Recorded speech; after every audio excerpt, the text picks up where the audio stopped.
when it starts. Oh, it's just good.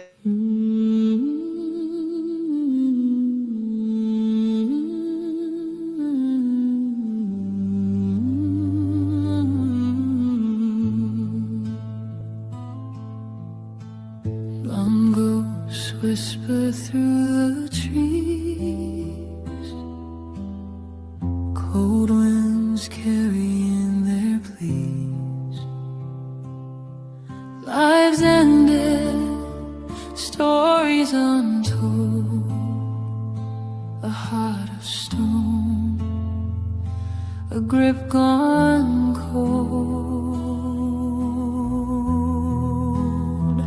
They said it was him, they swore it was clear, blonde hair like smoke, the devil near.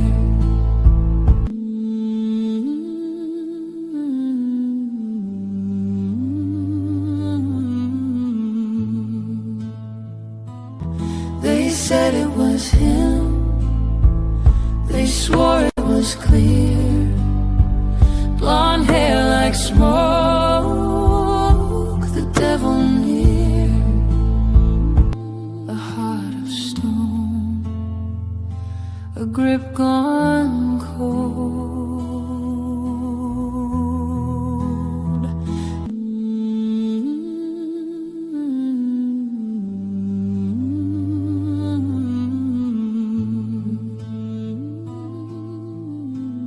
Mongoose whisper through the trees, cold winds carrying their pleas. Lives ended, stories untold.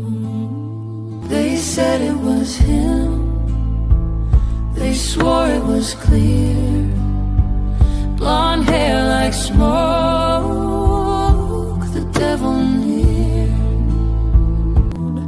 They said it was him, they swore it was clear, blonde hair like smoke, the devil near.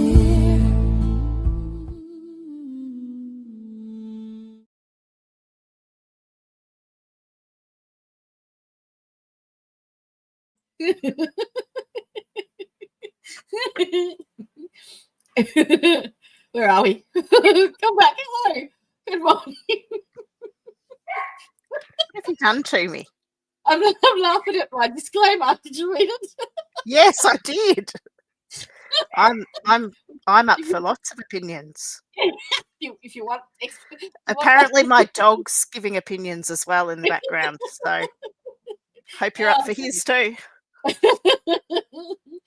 Oh, that was funny. I'd forgotten I'd done that.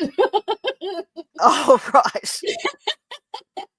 Yes, we're not here for legal advice, but if you want expert opinions, we got them. Oh, I've got lots of opinions. I'm not sure they're expert, but drop it in and out. She might be having bad weather over there. Anyway, good morning in the US. Good evening. Well, that's probably good morning in Australia too, isn't it? We are doing episode 4. Wow. Where does the time go? Episode 4 of our Martin Bryant Port Arthur Massacre presentation. 4 of 10-ish, maybe 11. And today we have a special guest here, Miss Bron, who is going to help us do some psychoanalysis. Oh, cool. Some psychoanalysts. Yep. Okay. Yes, so, Jodie, do you want to just lie down on that couch behind Absolutely, I do. I absolutely do. Yeah. So we're going to, because there are so many evaluations and so many assessments and assessors, and at different times of Martin's life, Ron's broken it up so that we're sort of going to do it in segments where we go in his childhood, adolescence, and then later on, and then again after his arrest and sentencing. So I'm going to put it all in Bron's hands, and I'm going to do as I'm told and bring up whatever I need to bring up. and smile and laugh and point where I need to point. Yep, that'd be great. So enjoy. So we Questions? might start off with the timeline, if that's The forensic timeline? yeah, I think so. That one? If that's easy to bring up so we can I see will it. say too, now, StreamYard have, in their wisdom, I've got a new layout where you can stream in portrait mode or in landscape mode. So you have the choice. So 2 streams will come up on my site. And the one that has the P in front of it is the portrait viewing for your mobiles and stuff. So if you want to watch it on your computer, just choose the normal one. Alrighty? So I'm just trying to get back to us now. Okay.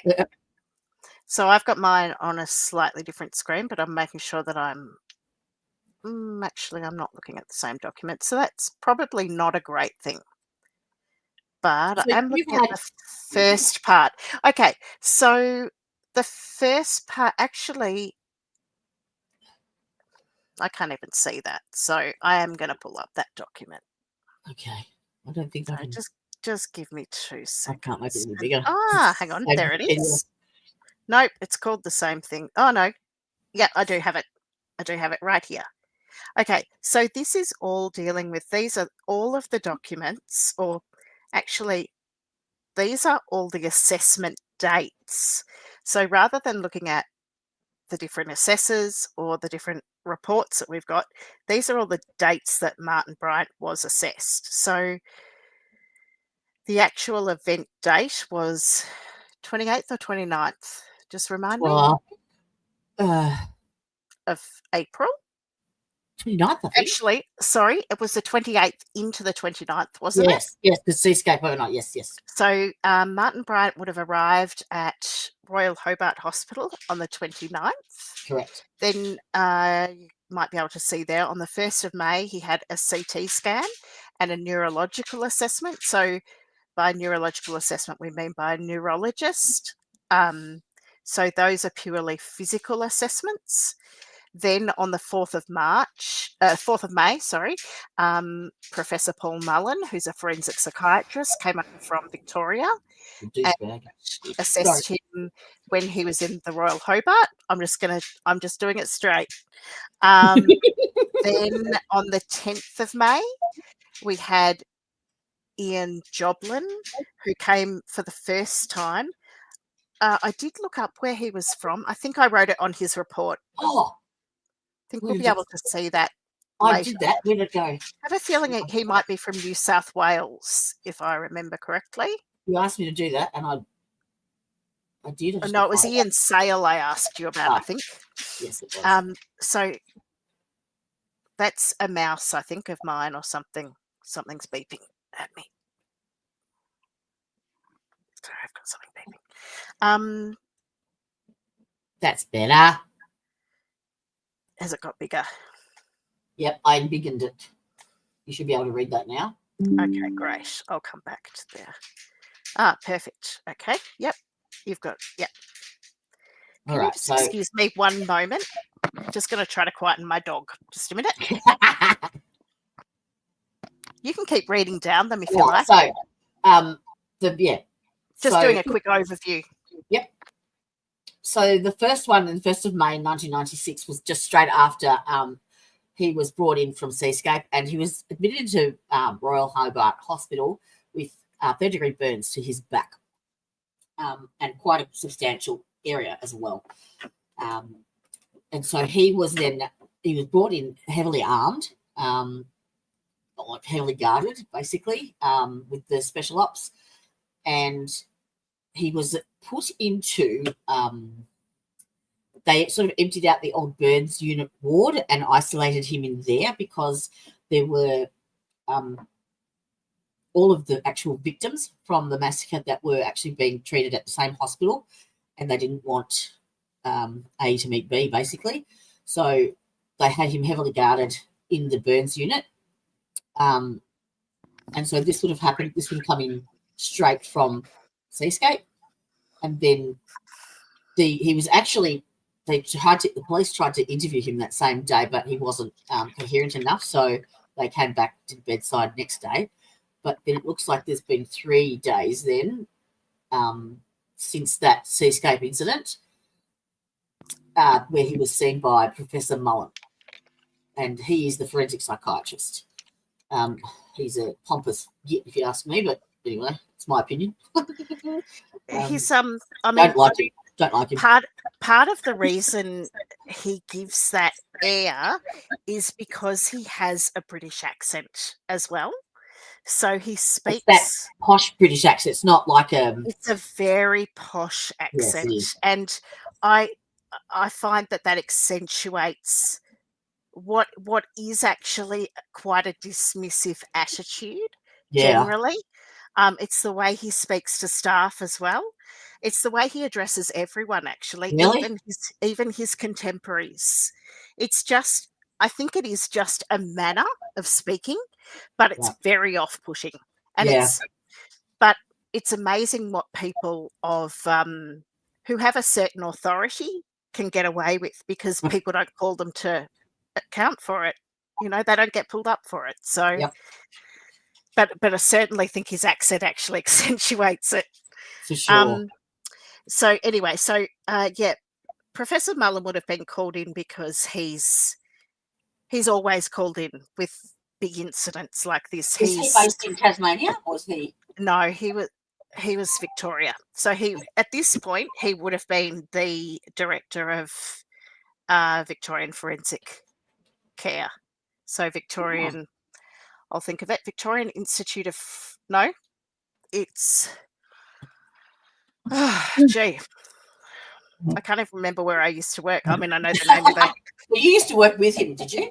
I should say that, shouldn't I? I'll get to that in a minute.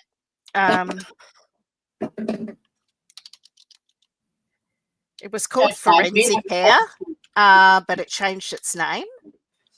So Forensic Care is Victoria. I was right. Victorian Institute of Forensic Mental Health is the full name. It was Mont Park. Some people might. Oh, yes. If anyone's listening from Melbourne, they'll know it as Mont Park, which is over in Western Suburbs. Yeah, and I'm just really hoping I haven't lost you, because I can't see StreamYard anyway. So I'll find you somewhere. You'll be somewhere on my computer. Yeah, I can hear you. I can hear you. I'll just chat along until I can find you again. I've disappeared into the abyss. I've got no idea where you are. I could. Oh, that's so funny. Oh, I'm getting a cramp now. Actually, I know. If I just close that. Perfect. Found you. Okay. So we'll hear actually a little bit more about that assessment in someone else's assessment. It's actually quite interesting. You get quite a lot of insight into Prof. Mullen's assessment through someone else's. Oh. Yeah, it's really fascinating how the assessor. They refer to each other's assessment, because one of them has trouble with him talking and can't work out why, and then works out that it's because there are guards in the room and he doesn't want to talk. So that was Dr. William Lucas. So so there you've got, on the 4th of May, you've got Professor Mullen. And then on the 10th of May, you've got, that should be Dr. Ian Joblin. I don't know why it's come up as Mr. Yeah. That's an error.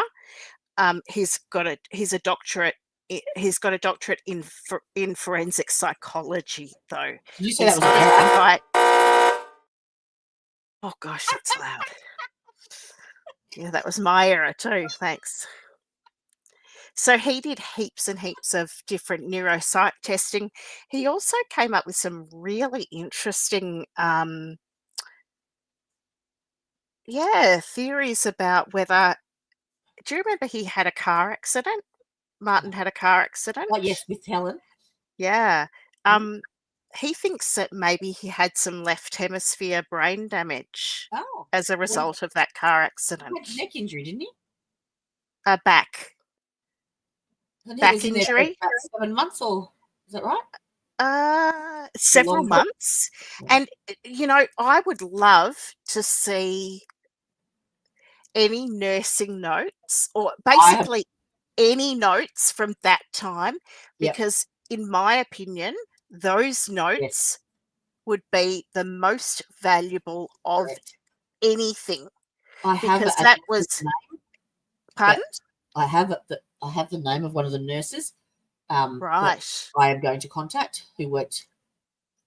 Because in my opinion, that was immediately post a major grief episode.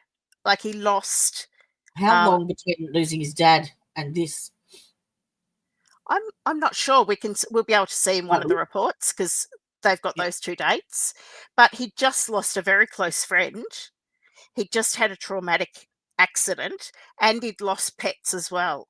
So Yes, lots and lots of loss there, and he'd lost mobility and everything. So, and how he would have coped with that, I don't know. And you'd get a lot of insight into his personality, I think, from those. Anyway, we'll just zip through this. Then there's another consultant psychiatrist. When it says consultant psychiatrist, it means forensic psychiatrist. They're all very experienced, the ones that come through here. William Lucas, I think, was from Tasmania. Again, it's probably written on the report. I know I looked them all up, so you can zip down again. Go down further. Yep. Next page. Is there a next page? Yeah. Yeah. So, and then he submitted his report on the 31st. And Ian Joblin, if you just scroll up, so Ian Joblin started his assessments on the 10th of May, came back a month later. So there was actually a month between them, pretty much. And then gave him the IQ rating? Okay. That's part of the neuropsych. Yep. He did a lot of assessments. It was really good. And he's the one that went back through all the school reports and wrote all about Dr. Cunningham Dack's reports, went back through the childhood doctor's notes. His was the most thorough of anyone's. Dr. Ian Sale, we don't have that, but it was quoted in Professor Mullen's. Now, it's got documentation there for a reason. Scroll down a bit further. Hang on 1 second. I'm just... yeah. Lost it.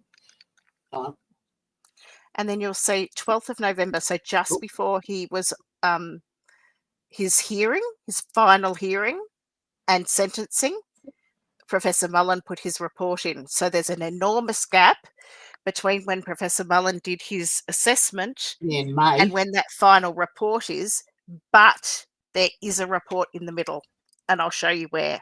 Oh. So he basically waited until all these other people did it, and then nope. Bring up Dr. William Lucas's report.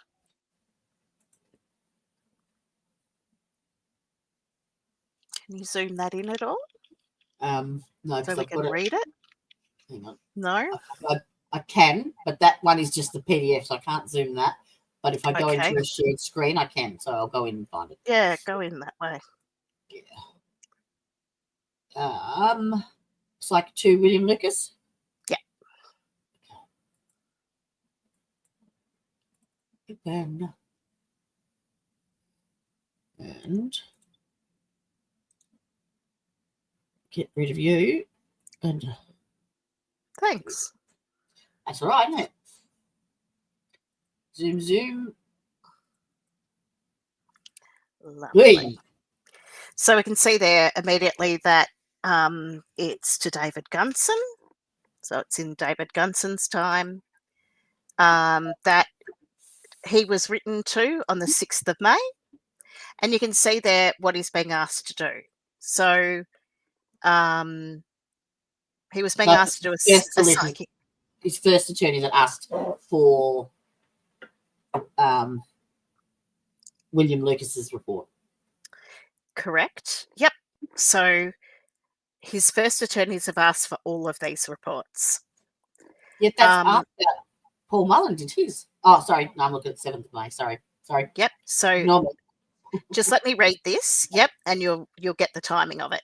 So thanks for your letter dated 6th of May, requesting a psychiatric assessment of Mr. Martin Bryant, who has been charged with 1 count of murder. So he was charged with 1 count of murder on the day. Why was that? Hello. How you doing? Welcome. Good to have you. Why was he charged with 1 immediately and no one else? Oh, that was so that they could. And why that one? Why that one? I don't know. Yeah. I originally assumed it was 1 from Seascape, but it wasn't. It was actually They 1 wanted to do from 2, apparently. I remember Pardon? now. They wanted to charge him with 2 so that they could keep him remanded, but they only did 1 for some reason. Yeah, I heard it briefly today. I don't know the reason why. It would be a technicality, I imagine. I imagine they had to charge him quickly or Yes. within 24 hours Yep. with To keep 1 to hold him. Yes. I don't know why that 1 in particular. Maybe there was someone there that could identify her, something like that. I don't know. Anyway, so he says, your letter was accompanied by a copy of a report dated 6th of May, prepared by Professor Paul Mullen. Okay. So Good we know. morning, madam. Sorry. It's all right. Did you find us? Tracy's my number 1. Lovely. Hello. She's in Kentucky. Oh. Yep. Is it warm or cold there? Getting cold over there, freezing. Opposite to us. We could have some cool. That'd be nice, thank you. Tracy is the one who introduced the sheriff shooting the judge because it's not far from her. Oh, right. Yeah, unfortunately. Wow. Okay. Yeah. Yep. Well, we've all got our cases. Yeah. Mm. Yeah. So, actually, Paul Mullen wrote his report in 2 days. So he was actually pretty quick. And he only submitted it. Pardon? He only submitted it. He submitted it immediately. We just don't have it. So, yeah, that's one that is missing from the files. Okay. So, I don't know where these reports are from. Well, that's a bit rude. Yeah. Having a hard time getting your stream to play. Maybe I closed one down. What did you do? Me? It's nothing to do with me. It's Jodie. No, it's the first time I've streamed with the two modes. Oh. That might be an issue. I don't know. Which one are people using? I can't tell from where I am. All right, I'll go in and close one. I'll close the portrait one. You keep going. I can do that. Okay, no problem. So with this request for an assessment, they actually sent a copy of Chapter 4 of the Criminal Code Act 1924, which dealt with criminal responsibility. When I visited Tasmania to interview Mr. Bryant, you gave me copies of relevant material from his file at the Royal Hobart Hospital, where he was treated before his transfer to hospital at Risdon Prison. His hospital records included lengthy notes made by members of the psychiatric staff. So he was seen by psych staff in the hospital as well, just general psych staff. Just from their regular, yep. From the psych unit there. Yep. And the results of a CT brain scan and a neurological assessment carried out on 1st May 1996. Oh, okay, shit. so that's that page. Sorry, I can't change it. So, that's okay. So although Paul Mullen was the first one to assess him, because we don't have that report, Mm. I think this is the first assessment that we've actually got. This is after. This is after After Paul yeah, Mullen had assessed him. So if you just scroll up just a fraction there, you will see here.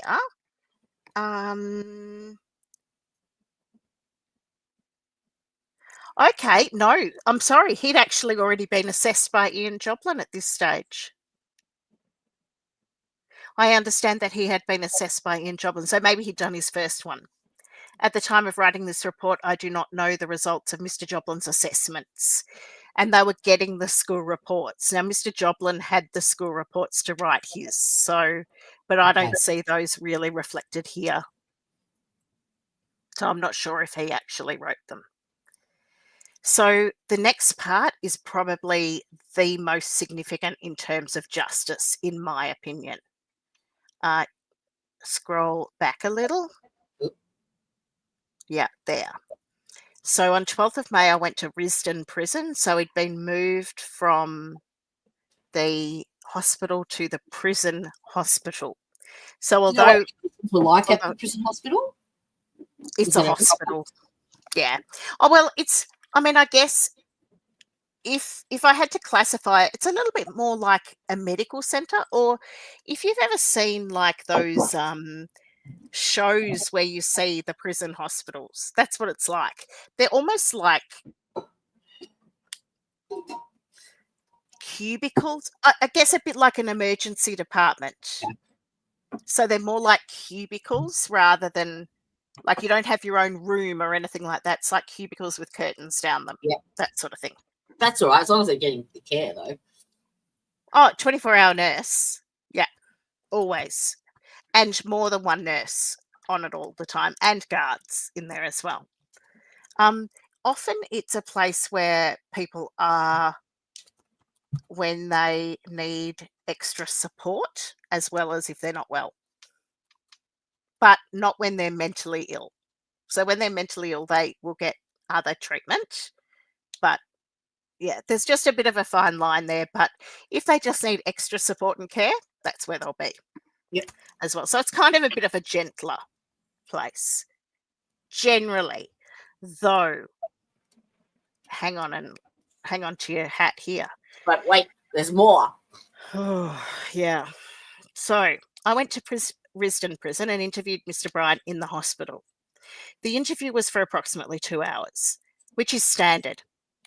I returned on 13th of May and conducted another interview of the same duration. Again, standard. I would have said about 4 hours per assessment was about right. I've already spoken to you about my initial impressions of Mr. Bryant and given an opinion on the issues of fitness to plead and criminal responsibility. Although Mr. Bryant, because he would have done that in the first assessment. Yep, but he's waiting to hear back. Although Mr. Bryant alternated between being realistic and unrealistic about his situation and possible legal outcomes, I formed the opinion that he will be fit to plead, but will require some explanation and education on relevant matters. So here's someone else saying the same thing. Yes. So I think they all said something quite similar. But he didn't. We don't. Well, he didn't during the police interview, but then he didn't have a lawyer there either. Right, exactly. And their Professor Mullen's report writes something about he has recordings, I think video recordings from conferences between Martin and the lawyer that were recorded for him to review or something. I'd have to look at that again. That might have just been my interpretation. My initial impression was that Martin would not have a defence of mental illness under the provisions of Tasmania's criminal code. Yep, because I'll tell you why in a minute. Further information from and about him will be necessary before I form a firm opinion on this, although I think it unlikely my initial one will need to be changed. I will need to know more about Mr. Bryant's mental state and actions at the relevant time, as when I interviewed him, he was not able or did not wish to go into any detail. In fact, he did not give me the information he apparently gave Professor Mullen, and in general did not confirm what he had told him on the subject. As our examination of Mr. Bryant, wherein other respects quite similar, I believe a number of factors may have influenced Mr. Bryant's willingness or ability to discuss these matters with me. I have spoken to Professor Mullen about his examination of Mr. Bryant, and he told me that, as I suspected, he had the opportunity of speaking to Mr. Bryant alone. For only a part of their time together, the officer from Perpetual Trustees Tasmania Limited, who deals with Mr. Bryant's affairs, was present, and not, I understand, when they spoke of Port Arthur. Also, the interview was conducted in a hospital setting. The circumstances of my interview were quite different, and it is best that I describe them here. Now, if you've got that sort of line that says, I'm going to describe them, and you can form your own opinion of what happened. As you know, Mr. Bryant was transferred to the hospital at Risdon Prison while still requiring some hours of daily nursing care. So hours of daily nursing care from staff at the Royal Hobart Hospital's Burns Unit.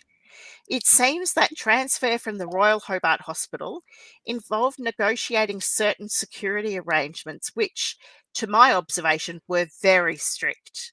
Mr. Bryant would have been quite aware of the general tenor of these.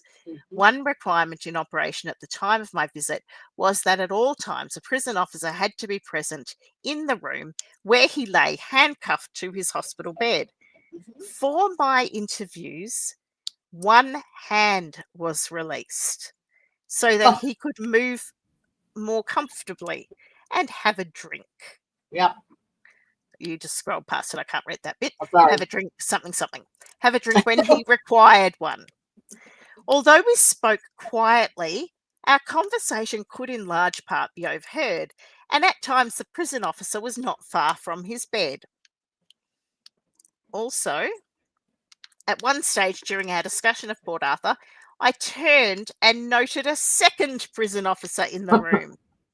I must say that the prison staff were considerate and as unobtrusive as possible in the circumstances.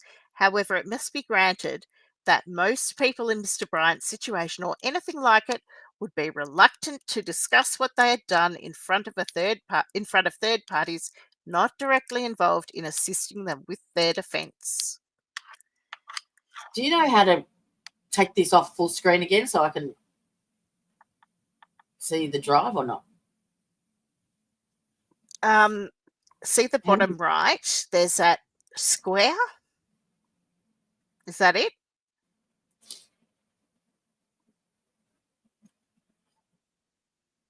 Can't see. What are you looking for? I just want to, you know how we've got it on full screen? I want to go back into the drive so I can pull out another tab. No, it's not. Oh. You know how we put it onto full screen? We went in and said. No, that was in Word. That's a Word thing. Oh. This is a PDF. So you can close that for the moment. I just want to quickly grab. Oh, we don't want to share that. That's okay. I'll just grab something else out. Hang on. Go on. Sure. Give me 2 seconds. Ooh. While you're getting that, I can just briefly say that, yes, I worked with Professor Mullen, but more significantly, when I started working in forensic mental health or forensic psychiatry, I'm an occupational therapist and I worked on the women's unit in Melbourne, and it's basically, I never know how to describe it. It looks like a prison, like it's got very, very high walls. When you walk in, like, the units are all locked. It's got very, very high security, but at the same time, there's a lot of freedom inside. We don't have like bars on windows, or it's a lot more relaxed than prison. And there's a lot of rehabilitation and a lot of therapy. So it's different in that way from prison. But the psychiatrist, because my unit we only had capacity, I think we had 15 beds instead of 20 beds. So the men's units were 20 beds, we were 15 or 13. And so our psychiatrist had extra time, like, they were 0.7 or something. So they had an extra 0.3 that Prof Mullen could do whatever he wanted, because he's the director, with their time.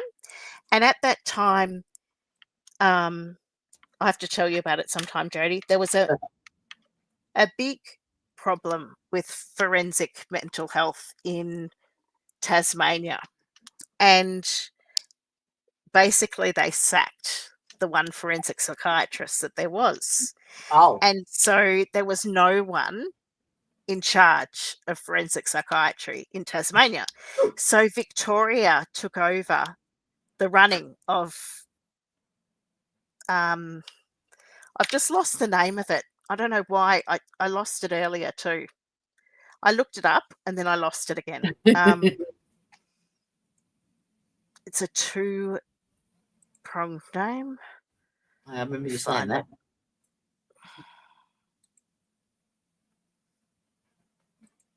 Let me just find it again. Here we go.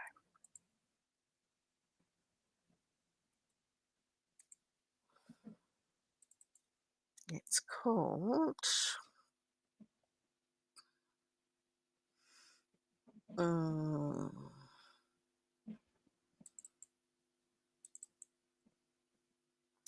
Wilfred Lopez Centre. I think I've got a photo of it here. Oh, no, I don't. I've just got the fact sheet. I thought there was a photo of it. No. Okay, so it's located near Risdon Prison, but it's not part of the prison. I can read you a bit about it if you like. It provides care and treatment for people with mental health issues who are involved with the criminal system. The centre provides up to 35 beds and includes high dependency, extended care, and semi-independent living. We provide care for people who require specialist mental health inpatient treatment and inmates of the Tasmanian Prison Service, are appearing in or remanded from magistrate and Supreme Courts, are found not guilty by reason of insanity or unfit to plead and placed on a forensic order, or may require specialist care due to risk to themselves or others. So all care is provided in line with the Tasmanian Mental Health Act 2013. That's where Martin Bryant was when I started working in forensic. So it was the very end of 2000, start of 2001. The psychiatrist on my unit was seconded to be the psychiatrist for the Tasmanian Forensic Psychiatric Service, and he worked with Martin Bryant. So I know that he was in forensic then, and he was in there for about 15 years, I gather. So, but then the story that I was told by a prison officer was that he was sent back to prison because he developed a fixation on a nurse in the forensic psych system. Is that something quite normal with his? Well, I mean, it can happen with any of the psych patients, really. I mean, it's because, when they have difficulty making friends and difficulty forming relationships, and you've got the same staff all the time. Yeah. We used to have a lot of that in the geriatric. Exactly. And, in a lot of ways, it is very similar to like a nursing home, because they're there for extended times. Mm. I think we should go over to where would you like to go today? The square window? yeah. Well, I think Ian Joblin's report. Ian Joblin, look at that. I mean, even though he's not a psychiatrist and we're going to do psychiatry stuff, I think his is the most interesting because it's the most comprehensive. All right. So, So this is all about Martin, is it, this one? Yeah.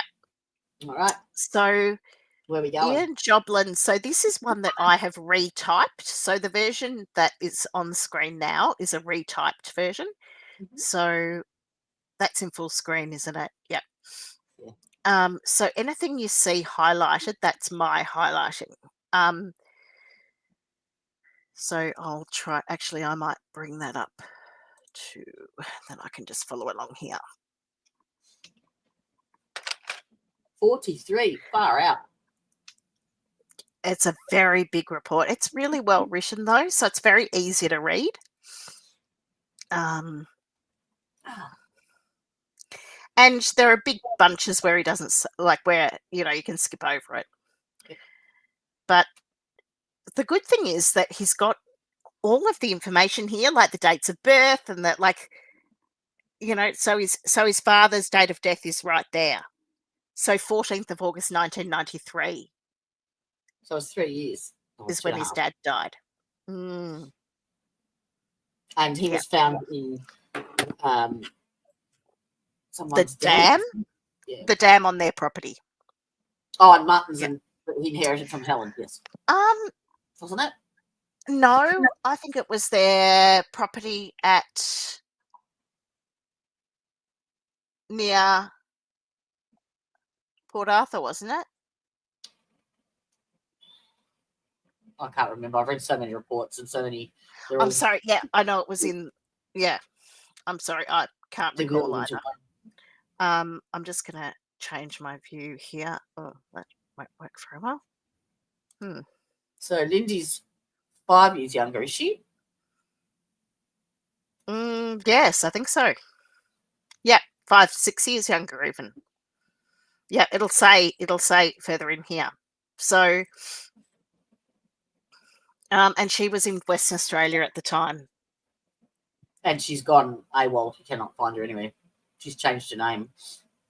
Disappeared. Yeah, I know what her name is though. I've got it written down somewhere. I actually do know what her name is, but I don't intend to use it.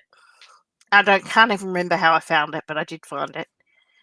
The interesting thing here, I think I did it in green, which doesn't work. That's meant to be black.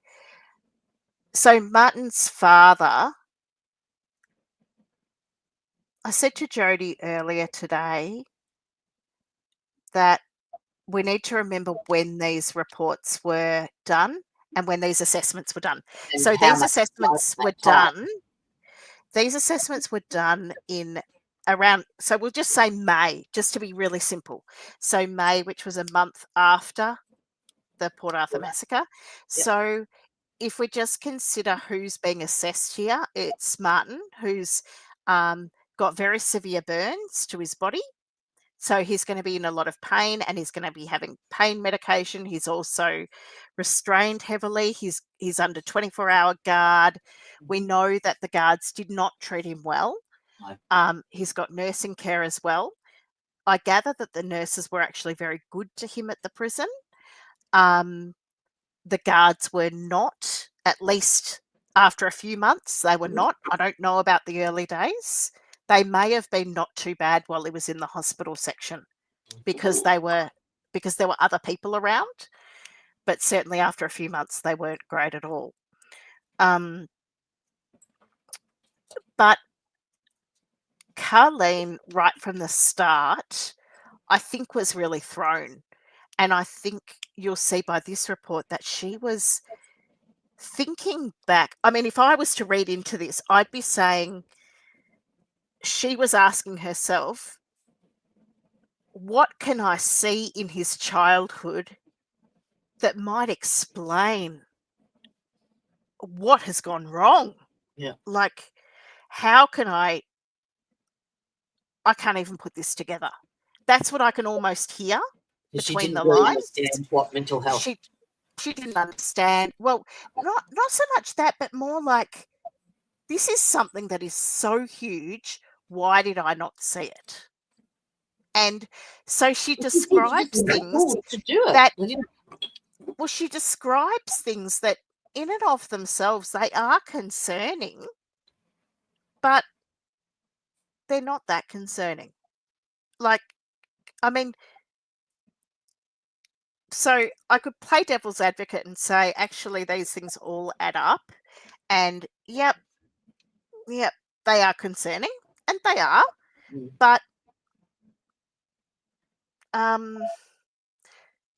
I'll talk about it later, and I'll show you the difference between two different things. Do you want me to scroll down? In his school reports. No, it's easier if I just do it when it comes up. So his mum, this is a really classic one. Bryant described his father in very positive terms, and his mother described him as probably Martin's only friend. I mean, that's a really lovely thing to say, but it also said Martin has no friends. Yeah. Martin has never had any friends. No. So, yeah. The next sentence I thought was extremely important. There was apparently no history of attention from the police or drug or alcohol abuse with Mr. Bryant, or in fact, any other member of his family. Yeah. So they're looking to place blame. No, that Mr. Bryant is Martin. Yeah. So Martin has never, ever come to the attention of police. He has never been in trouble for any drug or alcohol use, and nor has any member of his family. Now, if you look at people who commit these sorts of violent crimes, they lead up to it. It doesn't just happen. And I'm not saying that is always in the background, but there's a constellation of things, and often they will have been in trouble from the police. Yep. Or at least their behaviours are problematic to the point where they're hiding them. So they might be, for example, just trying to think. They might have got away with a lot of crimes. They may not have come to the attention of police, but they might have hidden a lot of crimes, or they might have just not got caught. But it was a small little town, so... Oh, I have no doubt that he was not. He had not been involved in crimes. That's why I don't believe any of the neighbours' stuff that Mullins brings in. You know, that's all hearsay. I do. That would have been reported. Surely there would have been a police report of some sort. No, not in those days. Not in those days, and not in that sort of area. No, I don't think so. Not with other things I've read about the area. And when we come to the school reports, I think you might change your mind. It will really shock you. Scroll down to dynamics. It is inappropriate to consider. Let me rephrase that. We can consider that. We can agree that Bryant was born into and raised in a functional family. That's what that first sentence actually says. Is that functional family? No. I'm going to reword the first sentence so that it is easier to understand. That first sentence actually says we can agree that Bryant was raised in a reasonably functional family. Yes. As will be seen in this section, both his mother and father were acutely aware of the difficulties Bryant was having at school, and those difficulties are recorded in his school reports and files. They are outlined in the education system. Just their parenting styles were just polar opposites. Yeah, you get that idea. His father constantly endeavoured to adhere to instructions from professionals, such as the psychiatrist to whom Bryant was taken in his early years. I highlighted that, it's a bit hard to read on the screen, because nowhere else did it say that he'd actually seen a psychiatrist in the early years, but I think that the psychiatrist may have conducted one of those early assessments, which we'll be able to see in a few minutes. When Bryant left school, his father ensured he was kept active. So until he met. how old was Martin in this one? With Ian Joplin? Pardon? Is this in 1996? Yes. Retrospectively? This is being written in 1996. Yeah. So his very first kind of attention to the professionals was in preschool, and it was speech therapy. And this is quite interesting. I'm assuming it's easiest if we read it. Yep. So he did speech therapy at the Royal Hobart Hospital. He began his education at a private school called Friends School. It's quite an exclusive school in a very nice part of Hobart, but was advised shortly after to attend a doctor. He saw Dr. Wayne, who referred Bryant to Dr. Rushton. Oh, there you go. That's the psychiatrist. Dr. Rushton, child psychiatrist. I missed that. Okay, good. Found it. Stop looking. Yeah, I'm just highlighting it. Dr. Rushton apparently placed Bryant on medication, which continued for some 2 years. Mr. Martin, his dad, investigated a special diet, and Bryant was placed on the Feingold diet. Ooh, now, I remember this because there was a kid in my primary school grade, and his name was Dylan, and I still remember Dylan. I'm not going to give you his surname because you never know, he might be watching. I don't think so, but you never know. And I remember Dylan was on that diet, and Dylan was hyperactive as well. Oh. So, was it low sugar, low? Chino, stop. Chemicals? My dog is scratching the front door like I'm going to take him out for a walk. It's 1:20 in the morning. I don't think he's connected that yet. Sit. Yeah, exactly. So apparently it actually helped his hyperactivity and disruptive behaviour. The medication did. Hang on. What? He was hyperactive and disruptive. Really? Oh, okay. So the only way we found out he was hyperactive and disruptive was to find out that the diet actually helped with that. So did the medication work? That's where I actually like this report, because it's like, oh, so that's why he went to the child psychiatrist, because he was hyperactive in class. Oh, and disruptive in class. Right. Okay. Mm-hmm. Right.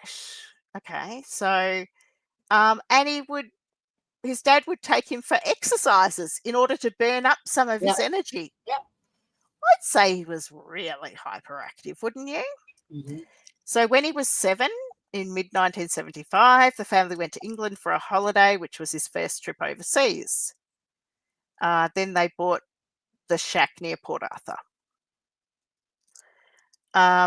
Now, this is the story about Seascape. Have you heard this full story?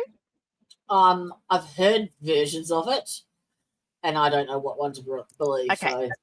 On return, they saw an advertisement for a shack for sale near Port Arthur, and the family bought this when he was 7. They owned this property for 16 years. Mrs. Bryant had horses and would often look for places to adjust horses. A farm near their shack came on the market. Then. Pardon? They wouldn't have been short of a quid then, because that horse adjustment back in then, I know, because I had a horse. It wasn't cheap. Tasmania was a bit different, and it's open farmland, not metro. So it would be more like Ballarat. But yeah. A farm near their shack came on the market, and Mr. Bryant, so his dad, wished to purchase the farm. Mrs. Bryant believes that her husband never forgave her. Remember that. Yes, yes. Just That's remember right. It those wasn't the Martin. words. Mhm. No, remember this point. Her husband never forgave her. The reason I say that is because this has been used against Martin in terms of that there is one really key factor of Motive. conduct disorder. There are two things. One's called opposition defiance disorder and one's called conduct disorder. And one of the defining features is this capacity to hold resentment. Yep. And which is what Mullen points out. Yes. And the example he gives are things like this. Yes, But and if you've grown up with a father who holds resentment and it's modeled for you, then you've got to wonder how that, translates to a son who spends most of his time with his father. Yep. I just point that out for interest. They are saying that Martin was pissed because the Martins didn't let him sell the property instead of. I don't believe it's true. No.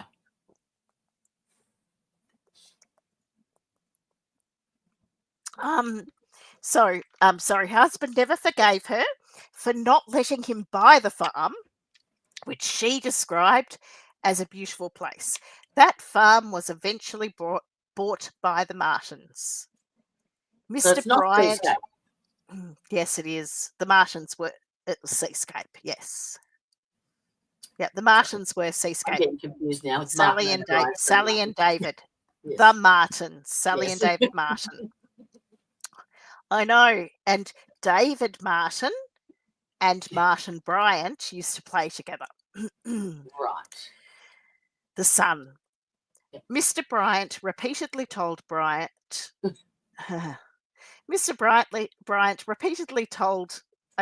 his dad repeatedly told him about his dissatisfaction with the Martins buying the farm, and on one occasion, his dad instructed him to go to the Martins and approach them with the question of selling that farm. Martin would have at this point been around 18 to 20, which means that was around 10 years before this happened. Yeah. That is a long time. Grudge. Well, yes, but it's a long time before this. If we're talking that was the reason, the motivating factor, and it had absolutely nothing to do with Port Arthur. No. Like there was no reason to go to Port Arthur. I don't even understand how Seascape even comes into the equation. Like it's got no. How do you go from there to there? And oh, well, the Seascape, this is the connection. This is the Seascape part. So, I mean, I can tell you the way that they tell. I can tell you two stories. I can tell you the story that I can tell you the narrative that's put forth or the suggested alternative. Mm-hmm. I've got a third alternative, but whatever. But who knows? I mean, we just don't know, do we? So you think that was where he was planning to hide out after Port Arthur, or no? I don't think he was at Port Arthur. No, neither do I. So it sees that the whole time. Yeah, I think he was taken to Seascape. So, yeah, I don't think he was intending to go there at all. He may have been. I don't know. Maybe he was. Maybe he was meeting there. Maybe that was the site of whatever it was. I think he was taken there, though. I think he was already drugged when he was there. I think he was very confused when he woke up. But he said he was never in the main house at Seascape, which is where the person was who was talking on the phone to negotiators. You don't and where the only phone was. No, I don't. No, it's in his interview. He says he wasn't there. He says he was not in the house. He never went into the house. And if we believe other things in his interview, why don't we believe that? He doesn't say it any differently. So I don't know how we can't, like, why we wouldn't believe that. No one ever talks about it, though. I read that he didn't go to Port Arthur, but I didn't. No, he says he wasn't in that part of that. He wasn't in the house. He was just in the other areas. Which is why he came from the side. He didn't actually come out of the house area. That was all alight and collapsing when Martin came out from another side area. I actually found a Channel 7 news thing that I was looking at this afternoon, and I did a screen grab of it. I'll try and bring it up, but you keep going and it shows that actual. There's a very good podcast by a Chino, come here. Come and say hello. Come on. Yeah. Come on. Come and say hello. He's quiet now anyway. The podcast is by one of the SAS members. He's a Victorian SAS member, and he was in charge of the snipers. So he actually was in one place for like 13 hours or something. Yeah. Yeah, that night. So hang on a sec.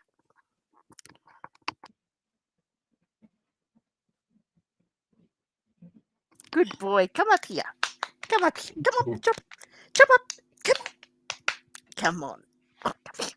Come here. Come on. Come on. Jump up. Come on. Is it too tall? Come on. Come on. Come on. He's just looking at me. He's very excited. Come on. Come here. Come on. Oh, come here. Okay. All right. We're back. Put your ears up high. Let everyone see your ears. Hello. There we go. Okay. All right. Guest on stream. Right. There we go. You've got to get your ears up a bit higher. Oh, there we go. You need, right, you need puppy cam. You need another cam. Yeah, that's right. Puppy cam indeed. I got kitty cam. There you go. Yeah, you're not quite that lucky, are you, Chino?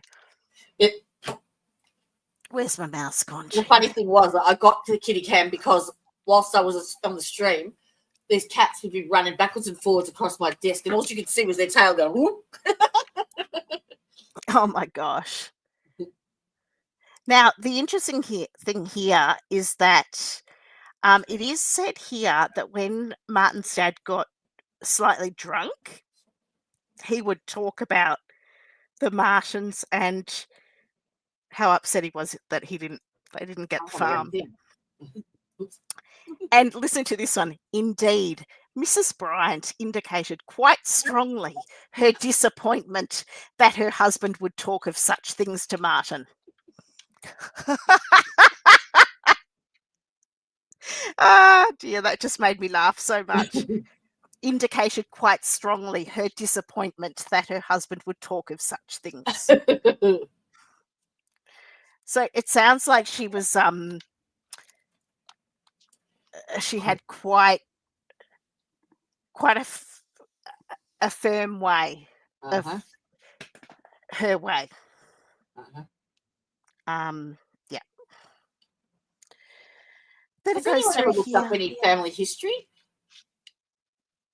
I've looked up the Bryant family history, but not necessarily their family. What in So there's terms no of what? indication that there was any ADHD or anything. You can't tell that. Yeah. I don't know how you'd be able to tell. Yeah. Especially I as anyway. I mean, especially as I mean, you'll see here they describe him as hyperactive and all that sort of thing. He was tried on medication, which is great because they weren't putting many on medication, which tells you how severe it was. But But you don't get an evaluation on how that worked, or did they teach the parents any techniques on, you know? well, they're with kids with ADHD, the techniques are discipline. Oh, It's kind of parenting, like someone was talking about this on a stream the other day, actually, Dr. Patrice Berry.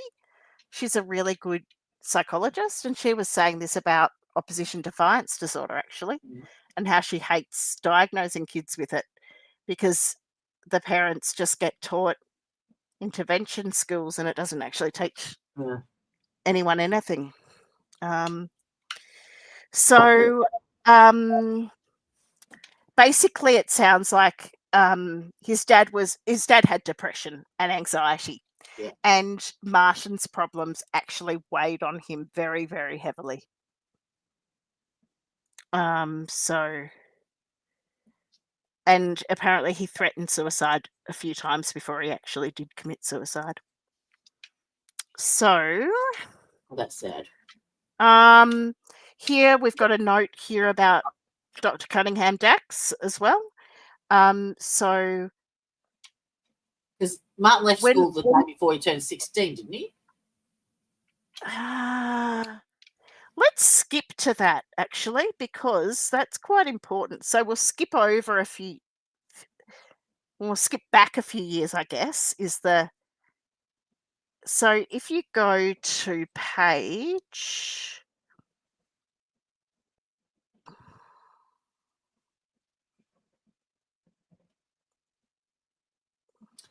Now, next week, 22. Will be on to what? 22. Okay.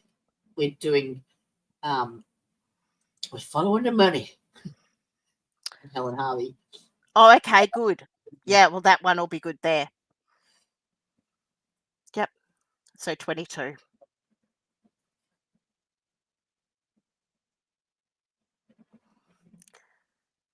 Okay. So he had speech therapy for 2 years. Then he went to this exclusive school in Friends.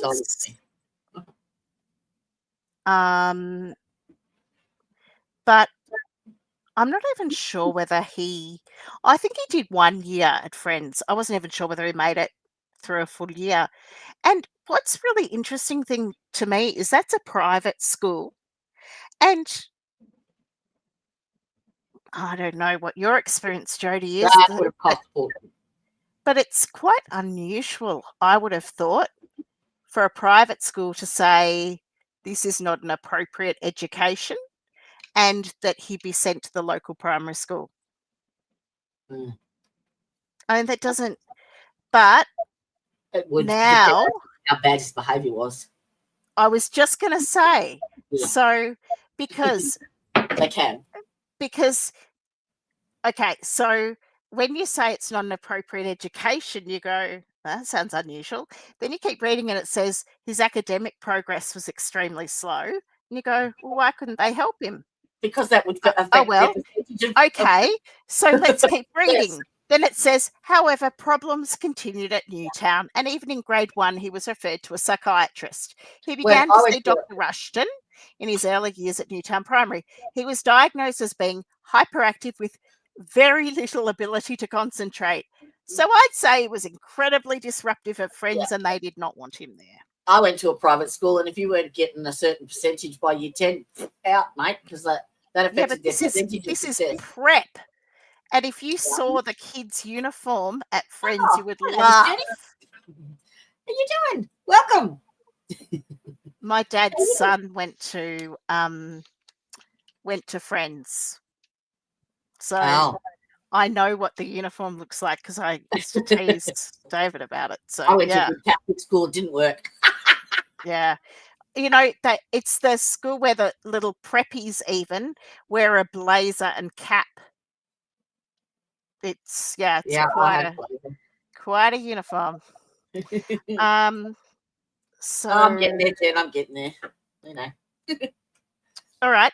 By the end of 1974, so that would have been grade, all right, 3.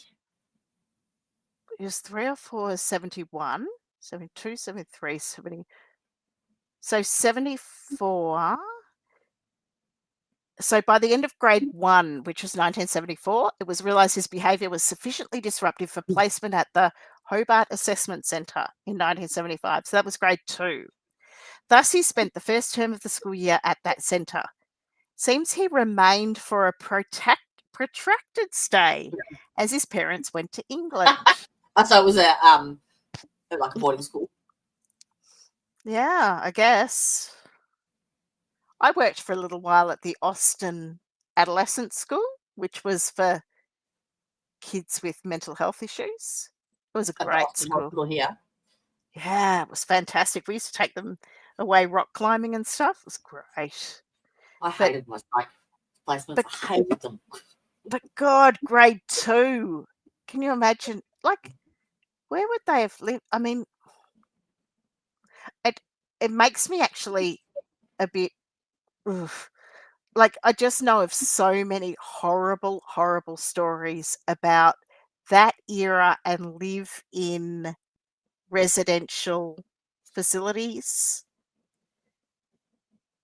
I'm not sure that I've actually heard any good stories. There must be some, but yeah, I don't know. somewhere. I say there must be some, but the school unit at the assessment centre indicated in their report that he could enjoy creative activities and that in a small group his behaviour was acceptable. Acceptable. It seems that he was not confident, but when emphasis was placed on what he could do, he would respond well and was anxious to please. It was noted he had difficulty with self-expression and syntax. It was also apparent that school would often telephone Mr. and Mrs. Bryant, indicating their frustration with their son. How interesting is that? Yeah. So the school would phone them in England. Wow. A report from the assessment centre. So these reports have been subpoenaed and are being read by the forensic psychologist. So these are from him in grade 2 and are being read by the forensic psychologist when he's 28. Which is pretty phenomenal, really, when you look at it. A report from the assessment centre indicated that he had demonstrated some aggressive, destructive behaviour, kicks and spits, and has been known to urinate over other children. In 1975, when his parents were overseas, Sorry. Oh, you're hilarious. In 1975, when his parents were overseas, I'm just going to keep going. Don't mind Jodie. We'll just mute her. Actually, I can't mute her. She's in charge. Damn it. I can mute me. When his parents were overseas, the school unit at the assessment centre indicated that his aggressive, often physically wounding actions could no longer be tolerated, and assistance was called for from professionals who could offer class teachers some ideas of how to deal with his problems. So, Jodie, what did you say to me today that you didn't believe? You didn't believe he would hurt what? Animals. Okay, so let me read that again. Yeah, I wasn't when listening. His parents were overseas, the school unit at the assessment centre indicated that his aggressive, often physically wounding actions could no longer be tolerated, and assistance was called for from professionals who could offer class teachers some ideas of how to deal with his problems. Do you think that was out of boredom or frustration? Keep reading and we'll get some idea. But I actually think if I was drawing a picture of this kid, I don't think he knew, and I think he still doesn't know, how to actually have a conversation. He's got no social cues whatsoever, no. I think he's got a pragmatic language disorder, which is very, very hard to define and explain. But when you see it, it is so clear. I've got a nephew who was diagnosed with ADHD, and it's right up then. So pragmatic language disorder is often seen in autism, and it's a completely separate disorder, because you can have a pragmatic language disorder and not have any other problems.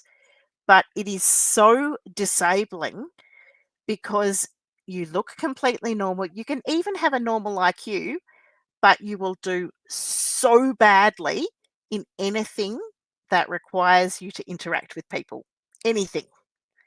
And so any That's how I feel sort now. of yeah, she's freaking shocking in person, I tell you. You think she's bad online? She's here in person. Far out. When I came on stream today, you'll never believe.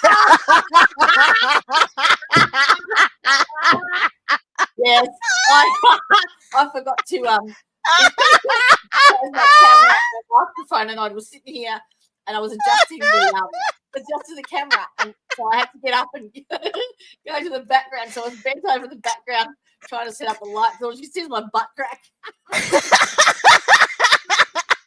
And Bron's trying to get my attention because I had the sound going through my headphones and I didn't have them on, so I couldn't hear it. She's like,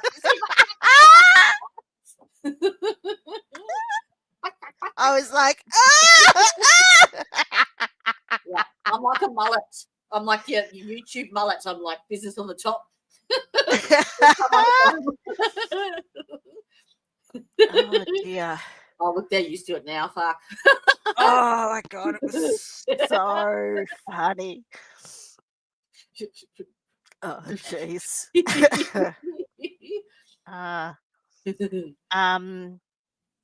Okay, so, and then so after that year, then they stopped reporting. So there's a year where there's hard basket handball. Yeah, I think so. Pretty much. And then all of a sudden he's back at Newtown Primary. And then they started suspending him. So from grade 4, he was being continually suspended. But he wasn't on medication or anything then, was he? No, he was off the medication. So disobedience, disruptiveness. Now, listen to this. This is really quite interesting. So vocally disruptive. So, and that's not talking. Vocally disruptive, it's things like silly sounds, and being being intrusive, noisy, intrusive, socially unacceptable to his peers, and often quite nasty. It was reported that during breaks he would go out of his way to be provocative to other children, and yet appeared to have no real appreciation of the consequences of his behaviour. Yep. So it's very, very clear that he has no way to engage people. No. So he gets their attention. Yep. Rather than actually engaging them. Like that's an example. My brother was an undiagnosed ADHD because he was born in 73, and he did the same thing. So he was very hyperactive and didn't do well at school because no one actually took the time to assess him or anything like that. So he ended up later on in life self-medicating. But my dad was very, like, I was your nerdy straight A student, and so he also felt like there was highly intimidated by your intelligence. And because we were at the same school, they'd be like, "Oh, you're Jodie's little brother," and the teachers would have the same expectations of him too. So he then rebelled and did the opposite, and he became a little turd basically, and was doing. You end up burgling places and stealing and shit, and that was how he got my dad's attention, was by bad behaviour, and that was learned then. Yeah. But it's all good. He's found God now, so it's Oh, that's lovely. Yeah. Yep. We've got a mini violin. So this just screams at me, like, because his son is the son that has the ADHD, right. and Okay. His mother, it's ever since he was born, any little tiny thing that he ever did wrong, she blamed on his ADHD. Yeah, I can Bullshit. imagine that. That is a behaviour. And look, if I was looking at this report for signs of, say, antisocial behaviour, there's heaps of signs here.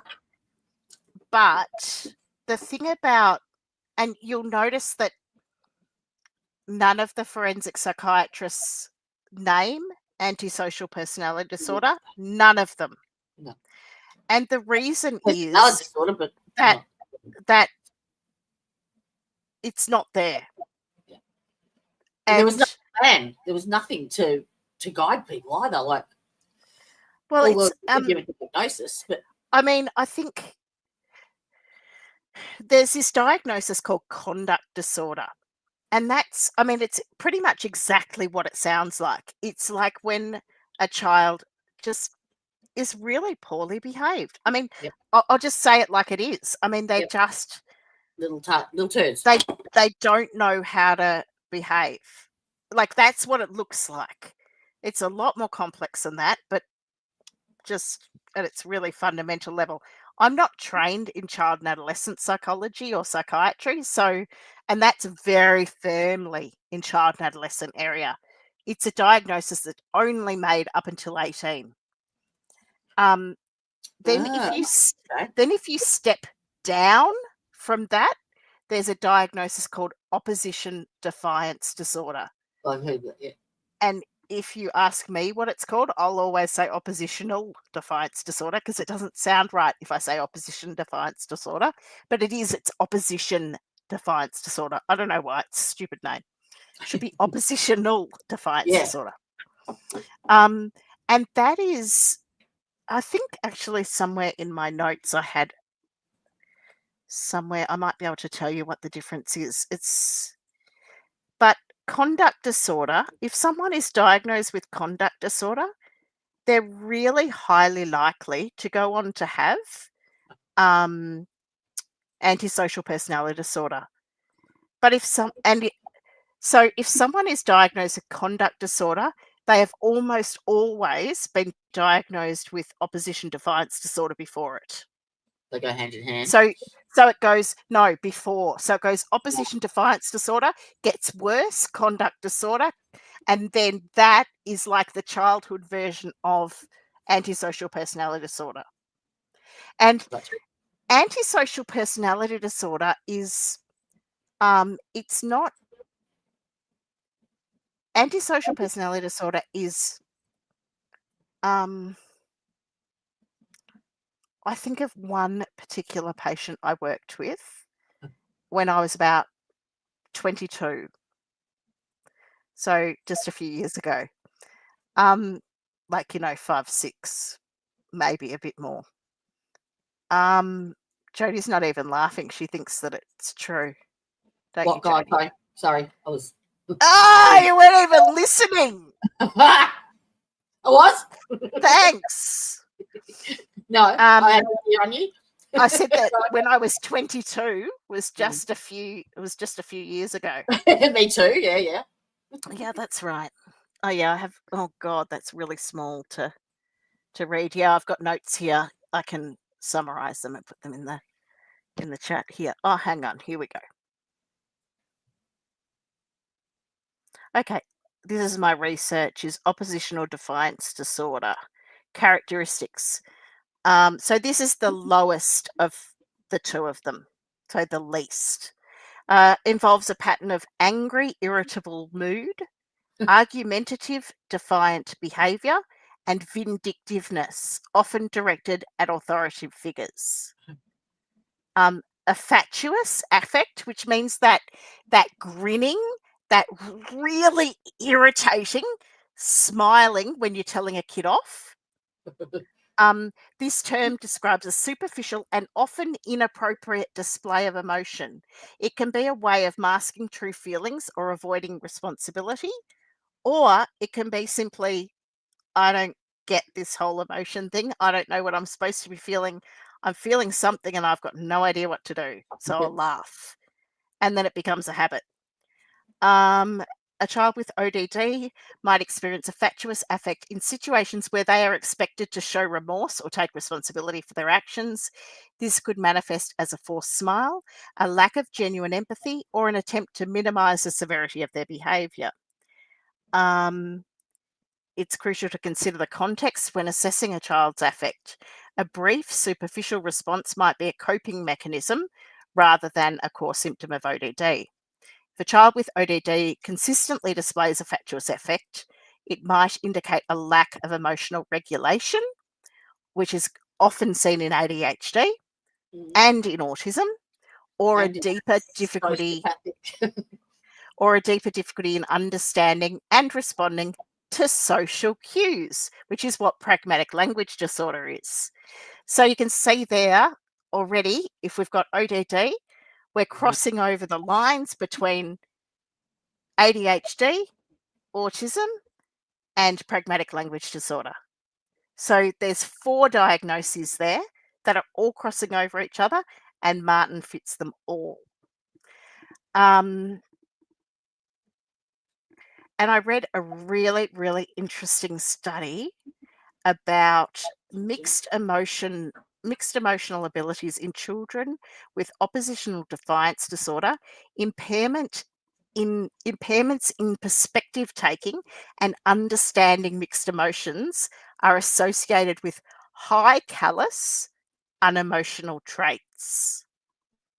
So if they've got impairment in their perspective or their understanding of different emotional states, they're more likely to be callous and unemotional, which is how he was described.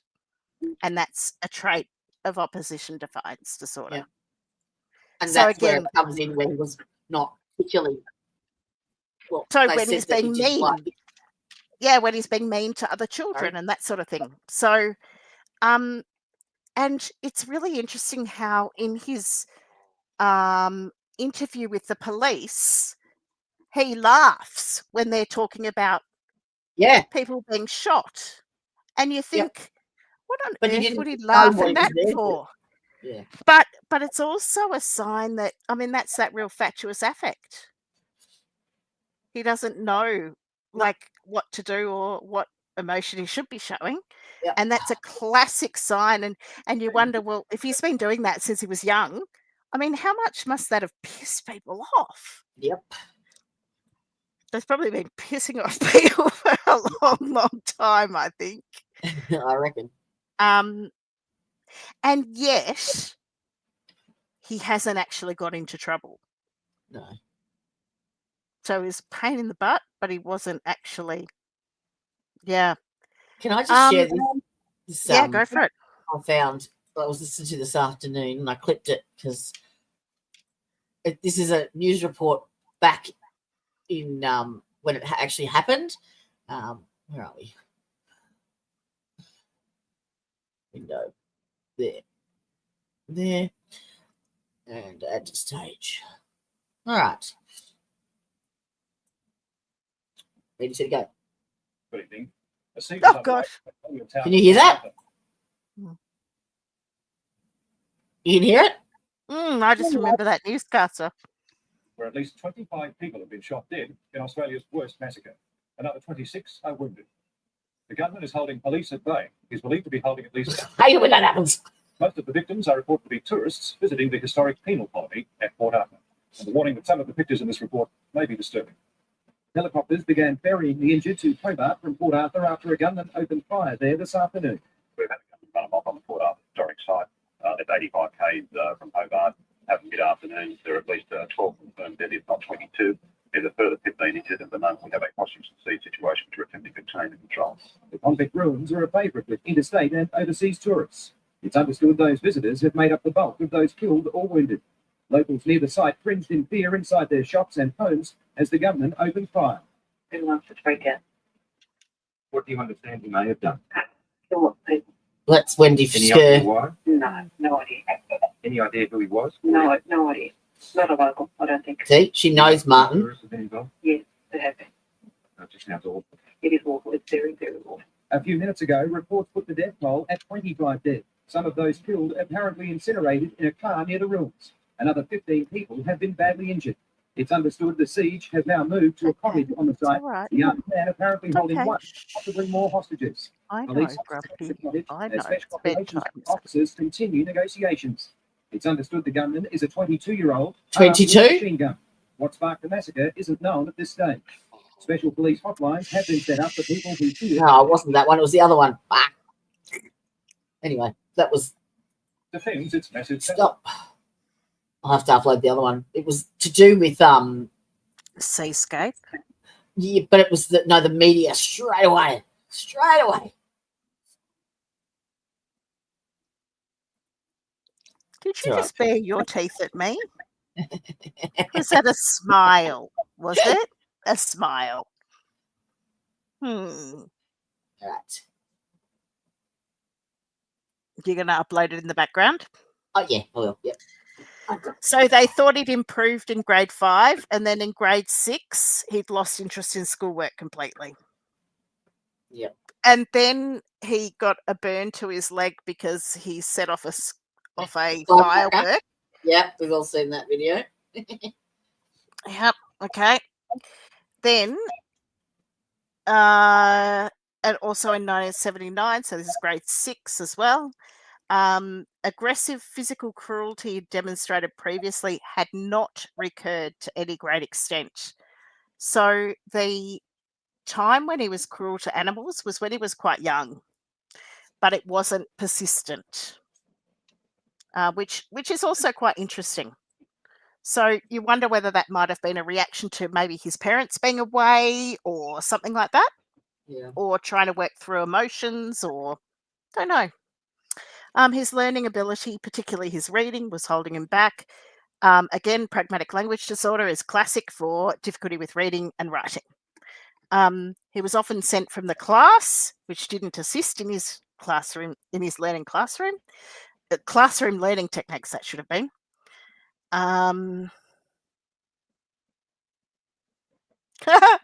When he was sent from primary school to secondary school, it was noted that he had a thick file at the Hobart Assessment Centre. A thick file.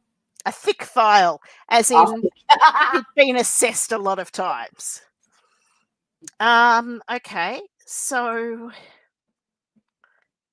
yeah, this is funny. His father was still working as a water. Oh, What?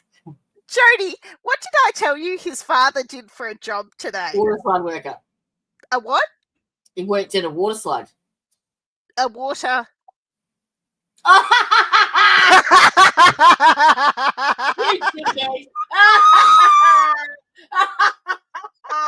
That teacher. She was analysing, like, why would he be working in a kids' park like a playground with a water slide? I Water thought it slide. said, and I'm pretty sure it does further back, that he was a water slide worker, as in, you know, at a pool. Yeah. A water side worker. Yeah, that makes a lot more sense. Yes. A lot more Same sense. as hockey. That makes so much more sense because remember they went diving.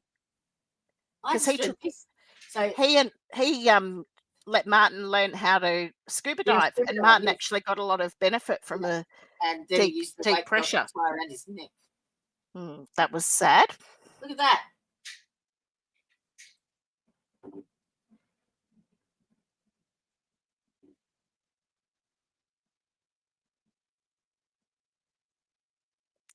Yeah, that's very odd. Yeah, it is. However, how is that possible? Well, because his learning difficulties were diagnosed and he began working with spelled. So you can read, but you might not be able to write still. Well, it's reading and writing. I actually did spelled with my kids. So there you go. Spell? I mean, it's Spell is a speech therapy. It's a version of speech therapy, Okay. but it's a focus really on its speech, language, and writing. But it's very structured, phonetics essentially. Were you taught phonetically? I don't think so. Oh, probably. Like the letter A makes A-R, Yes. three yes. sounds. Yes. Okay, I wasn't. So by the time I went through, and there's not much of an age difference between us, that had gone out. How old are you? 49 minus 20. 65 I'm years. 29. Okay, that's not going to wash. 49. Yeah, let's go 49. I'll be 54 in a week. Jesus. Yeah. Better get that present happening, hadn't I? No. Chino, yeah. Do you want a new home? Oh, he came. My cats would love that. Yeah, wouldn't they? Wouldn't they? Here, kitty cats. I've got a new friend for you. Yeah, that's very interesting that they thought he was the best in class. Yes. Okay, so social adjustment was a problem. Look, he was in remedial classes all the way through secondary school.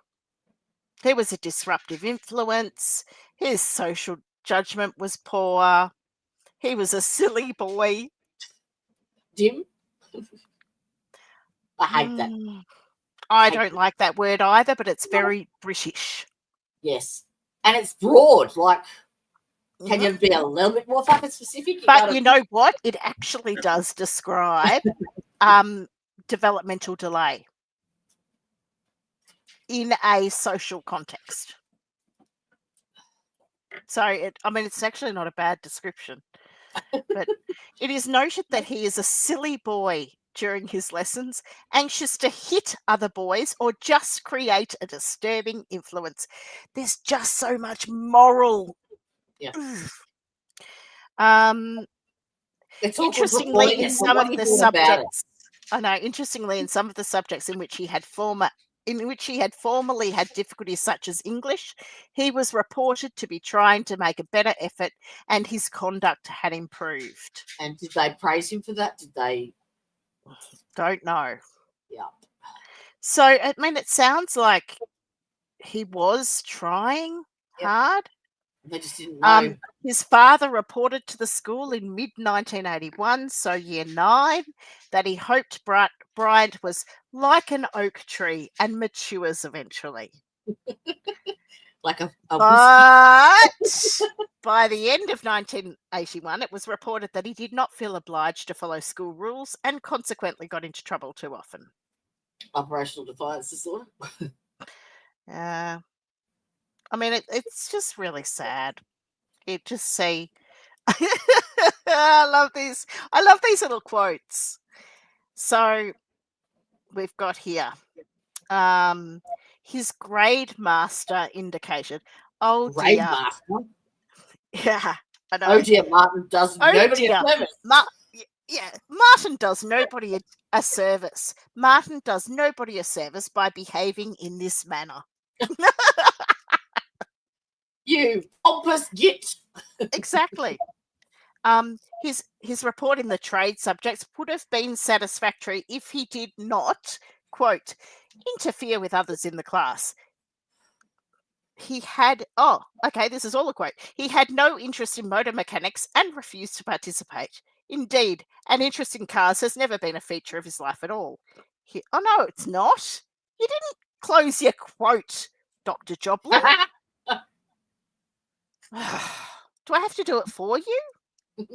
Apparently I do. At times he totally lost his temper and self-control. It's sounding like he's trying harder, but he has difficulty with, what's the word? Impulsivity. That's what it seems like to me. Yeah. That he's actually very impulsive. And you see some of that in some of the descriptions of what he was like later. Even the amount of money he used to spend. Yeah. But when you hear the amount he used to spend with Helen, I mean, That far was out. example. They would spend a lot of money. Yeah. A lot of money. A message to Bryant from the principal indicates the real man tries to control his temper. I know it is difficult, but try. See, it's all judgment. There's no structure. Like it's all well and good to go bad. But you've got to. That's your job to educate him. You need to find the way that he learns. It is his own learning plan. Hello. Yep, that's right. That's absolutely right. So we know that he wasn't ever diagnosed with schizophrenia. No. That actually, let's just skip back to all his different IQ reports, IQ scores. Page 15. There's a really good table there.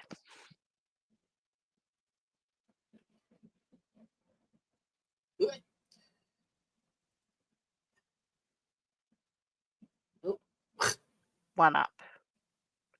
Yep, that table right there. You can almost fit it on. Okay, cool. Yeah.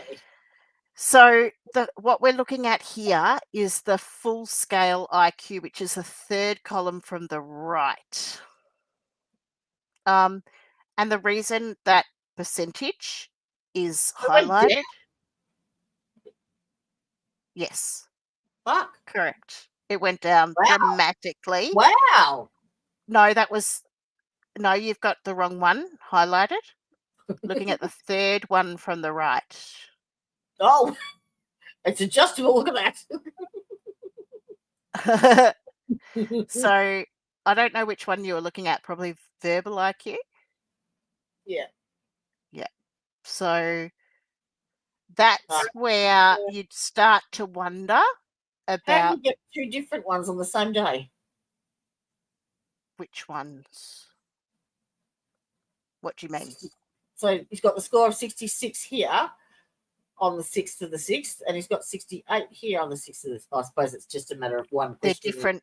They're different assessments. Yeah, they're different assessments. Yeah.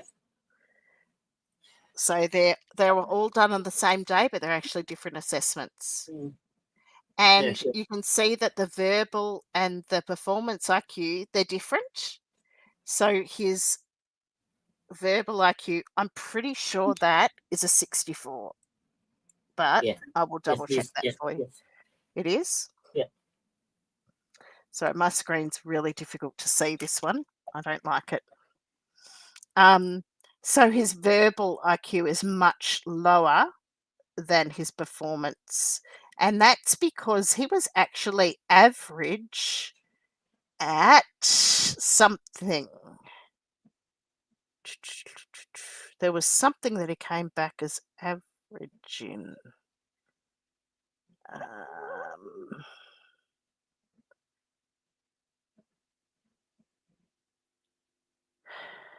Every time I see that, I think of visuospatial problem solving. He scored in the average range. Everything else, he was in the lowest 2 percentile. Yeah. So 98% of the population at his age would score above him. Yeah.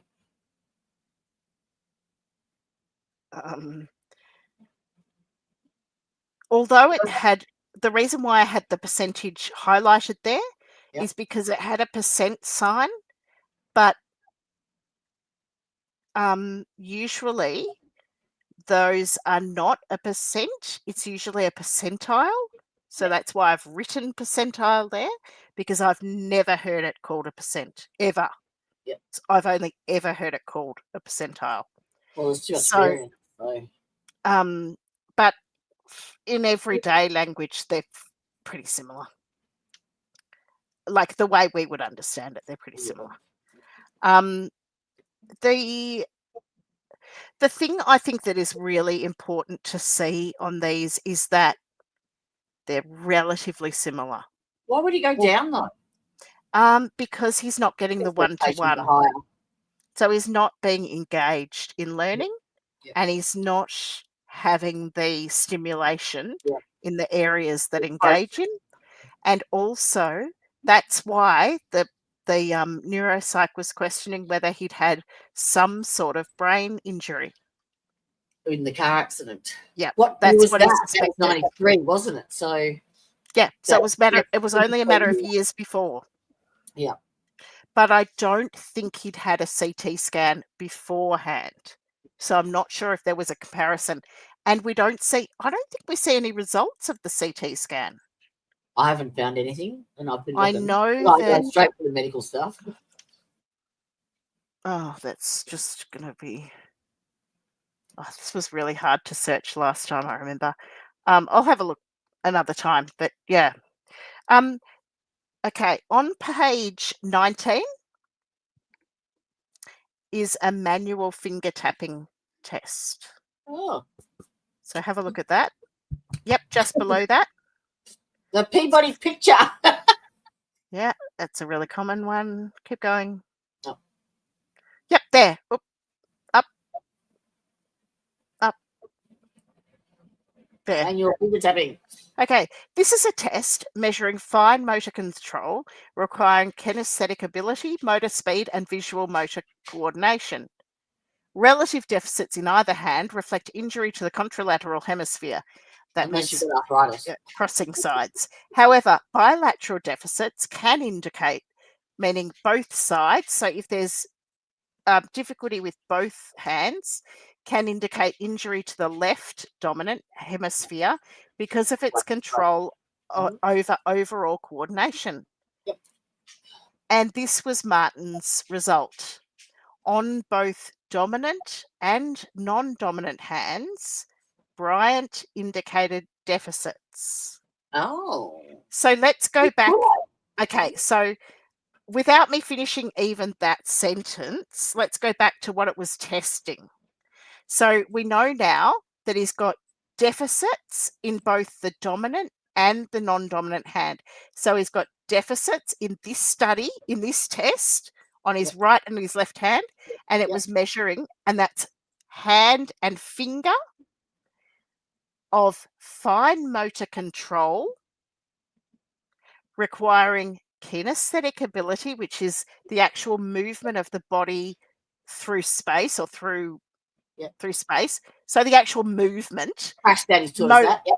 Motor speed, so the ability, so the speed at which the body can move or the finger can move, and visual motor coordination.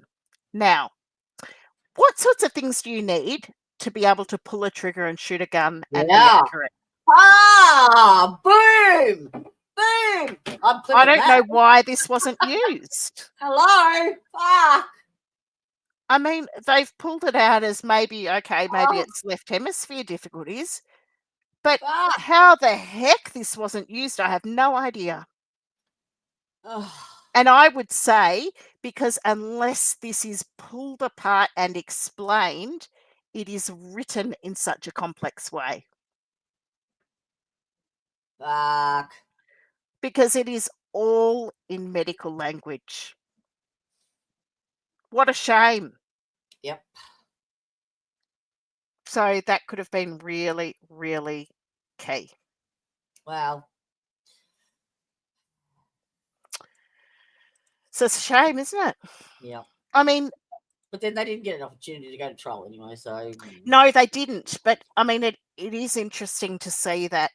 I mean, again, there's more evidence that he really didn't have the physical capacity or the coordination physical capacity to be able to shoot a gun in the way that it was shot at Port Arthur.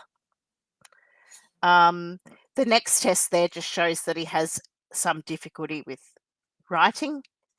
And then the next page says that he has some difficulties with calculation. He's got a lot of spelling difficulties and a lot of difficulties with expressing himself. So that's not just saying what he means, that's being appropriate in his speech. That's how his brain functions. Yeah. Like it's a completely Yeah, different. organizing thoughts, and Yes. Yeah. I think he doesn't know how to have a conversation. So if you don't know how to have a conversation, you would Know how mimic. to read the room. You would mimic a conversation, and so if you're mimicking a conversation, you ask people questions, and then they answer, We know and he then did you that. ask them another question, and We know he then would mimic, yes, because he remember on his date, his girlfriend said that he got the newspaper out and pretended to read it. oh right, I didn't know that. Mm-hmm. Well, there's all these stories about the reason why they think he went overseas so much was because when people were strapped into the seat next to him. Oh, they're a captive audience. They said he liked it more in the plane than he did the destination. Yeah, he loved it. He loved sitting on the aeroplane with people next to him. I mean, but you have to say it's pretty sweet. I mean, you can understand, but somewhere it's in here. I'll read you the quote. It's pretty funny. It is pretty funny when he says read that today somewhere, actually. It's under travel in here.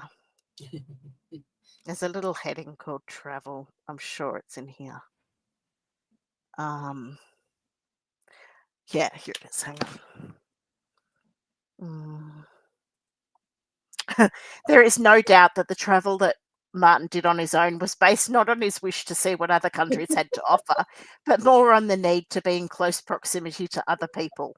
Indeed, at the time of my interview with Martin on the 6th of June 1996, he asked me many somewhat pathetic questions about my personal life. When I questioned Bryant on this, he indicated that those were the same questions he would ask people when travelling. It is quite understandable under those conditions that Bryant would have few friends. That's not a judgment. That's just saying it like it is. Imagine. It's not a judgment. He's saying they were somewhat pathetic. With someone, the poor bastard. I mean, yeah, exactly. And he's making actually a very clear statement there. It is understandable that he would have few friends because there's no reciprocal give and take here. The interesting thing is that when his father took him overseas with Helen Harvey, she came to the attention of authorities because she was complaining so much. Then, when he went overseas on his own, he came to the attention of authorities.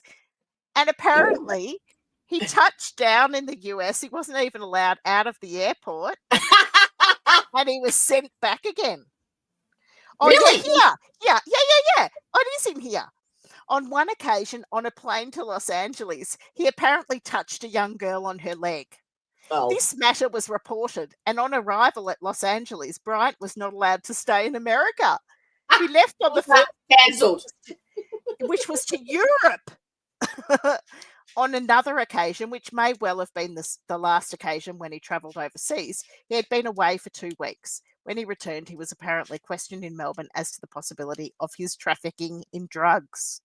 Oh, really? Yep. So this was. I haven't given you any information about his psych background at all, but oh well, it's been very interesting. Like what they found out about him was actually very interesting. I'm thinking about all the psych stuff. Yeah, exactly. That's right. I know. We've been down so many little rabbit holes, haven't we? Yeah, it's easy to do. All right, this is what I recorded this afternoon about, and it struck me because the actual news presenter picks it up. And play. Go. Isn't it playing? No. Go. Oh shit. Did you just fall off your chair? Nearly. Let's slip back. Why is that green thing? Play. Yeah. That was there before too. Was it? Might be something about. Oh, good pause. Hi. Oops. I remember him too. This is the face of a killer. Yeah. Is that right? Am I right? Yes. I actually found the clip. Now, the library got back to me too and gave me. They've sent me a link of where I can find the 90s articles from Tasmania. Can you hear that or not? Joining us now live from Royal Hobart Hospital. Just. Oh.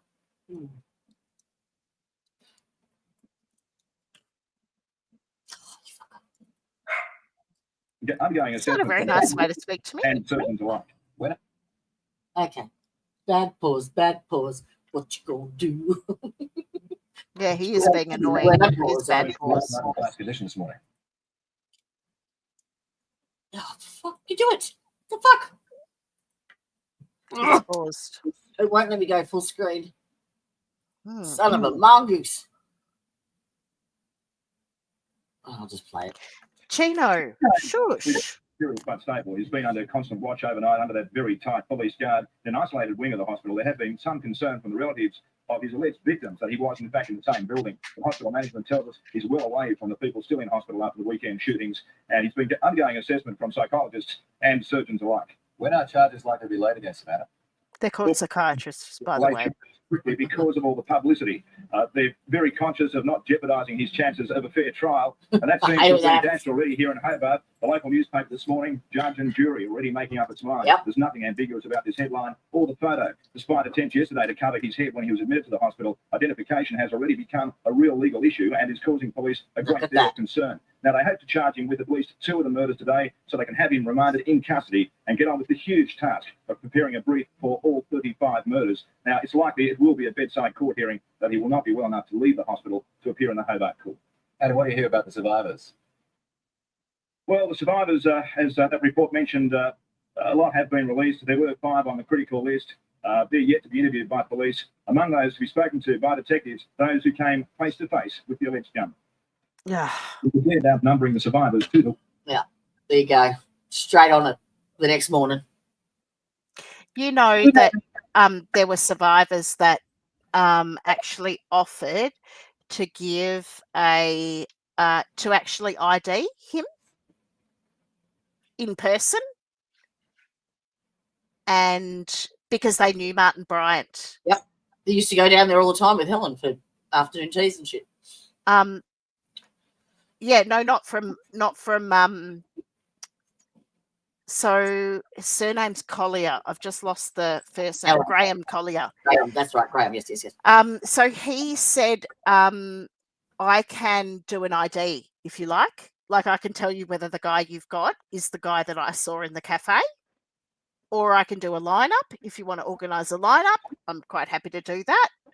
If you want to take photos, whatever. And they said, no, it's all good, mate. Thanks. Yeah.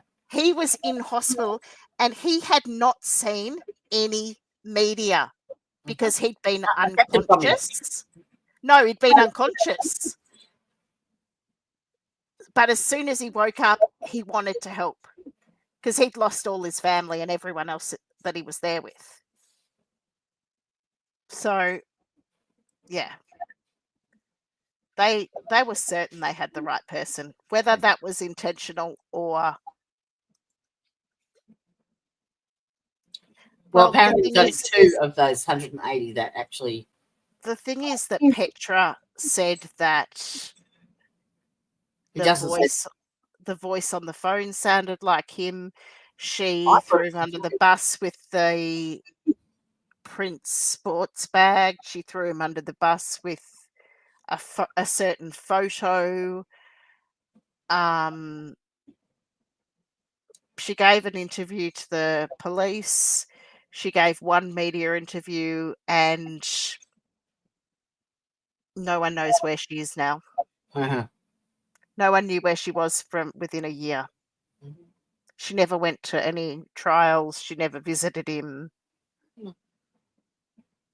Should have been paid off.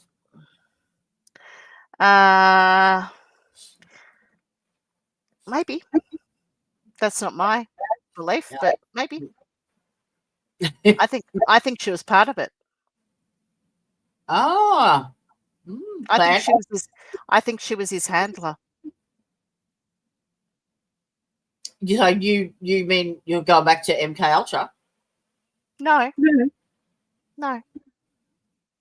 Handler of what? Just in terms of an organised op. So she, would take him to meet people, would make sure that he was doing what he needed to do, would make sure he got to where he needed to be, would, just generally guide him.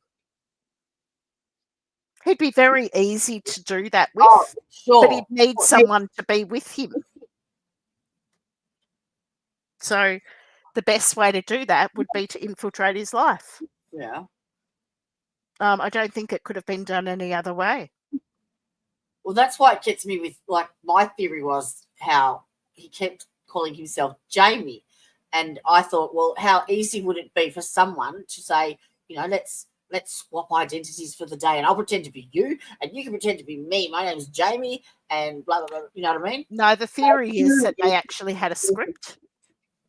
So that in Tasmania, they used to do a lot of training for police operations and for special groups and in emergency services and that sort of thing. And they often used to get civilians involved. And Martin actually did some of those training exercises. And you'd be given a script. And so that's what they think that he was involved with. Well, but I myself don't believe that that's his voice. I hear a different pitch. But you can change the pitch too. And those tapes, those recordings are all destroyed. So we'll never get them back. They're all destroyed.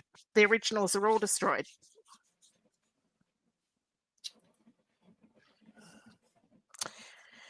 Yep. It's really unbelievable. That's really awful. I really, really, really, really, really, really want to speak to Andrew McGregor. Yeah, I think he's I don't think he's the keeper of the font of knowledge. I think he's got a particular perspective and he's got an axe to grind as well. So and that's very clear. Yeah. Yep. So and there are some things in his account, like Paul Motors, that don't make sense. So they make leaps in their assumptions where, they don't make sense. But I mean, a lot of it doesn't make sense. But I think if you're going to say he was playing a part, it needs to make sense. And they say, oh, he had night vision goggles, but then he didn't have them, and then he had this and he didn't have that. And to me, it just actually makes a lot more sense if it just wasn't him. Yeah.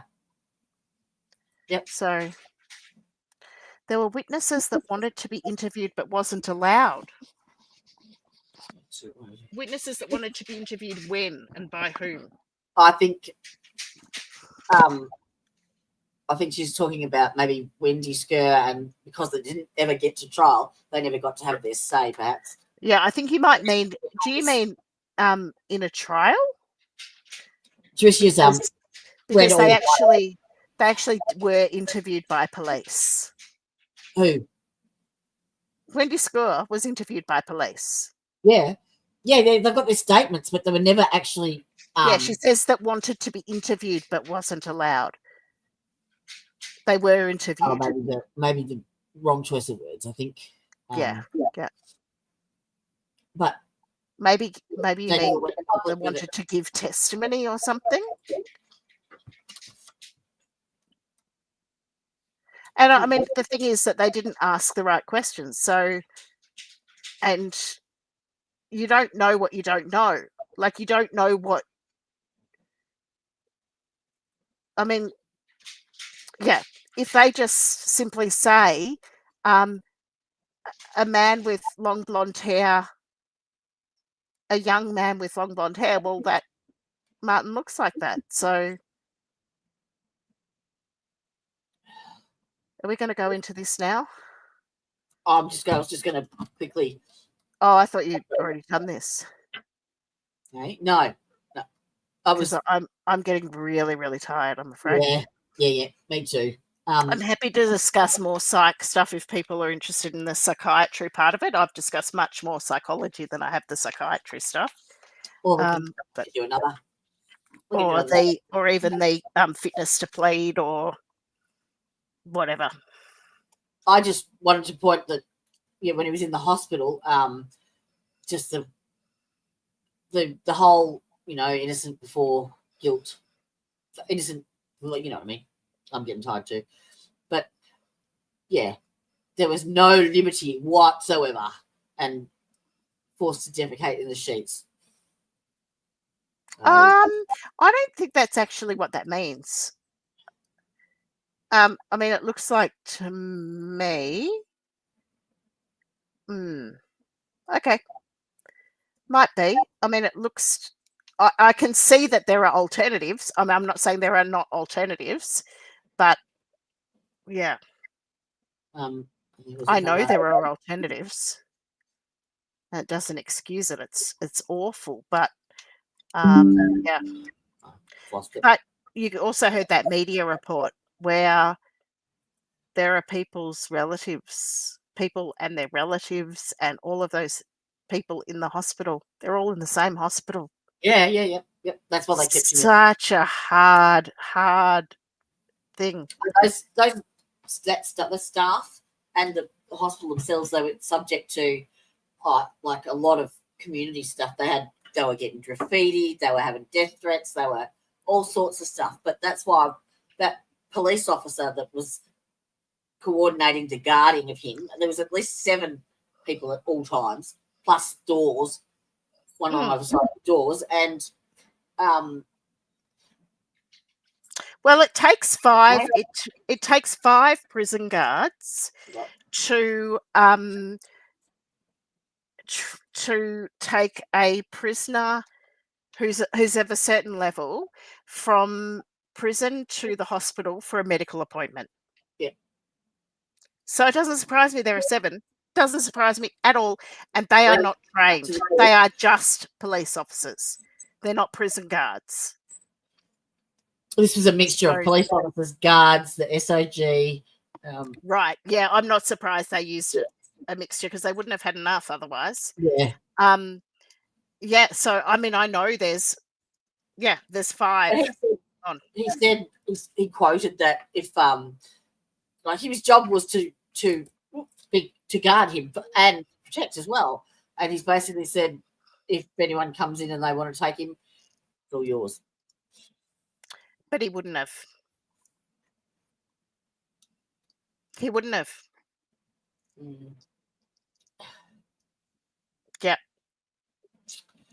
Yep. And I mean, the thing is that they're in an awful situation. I think the whole.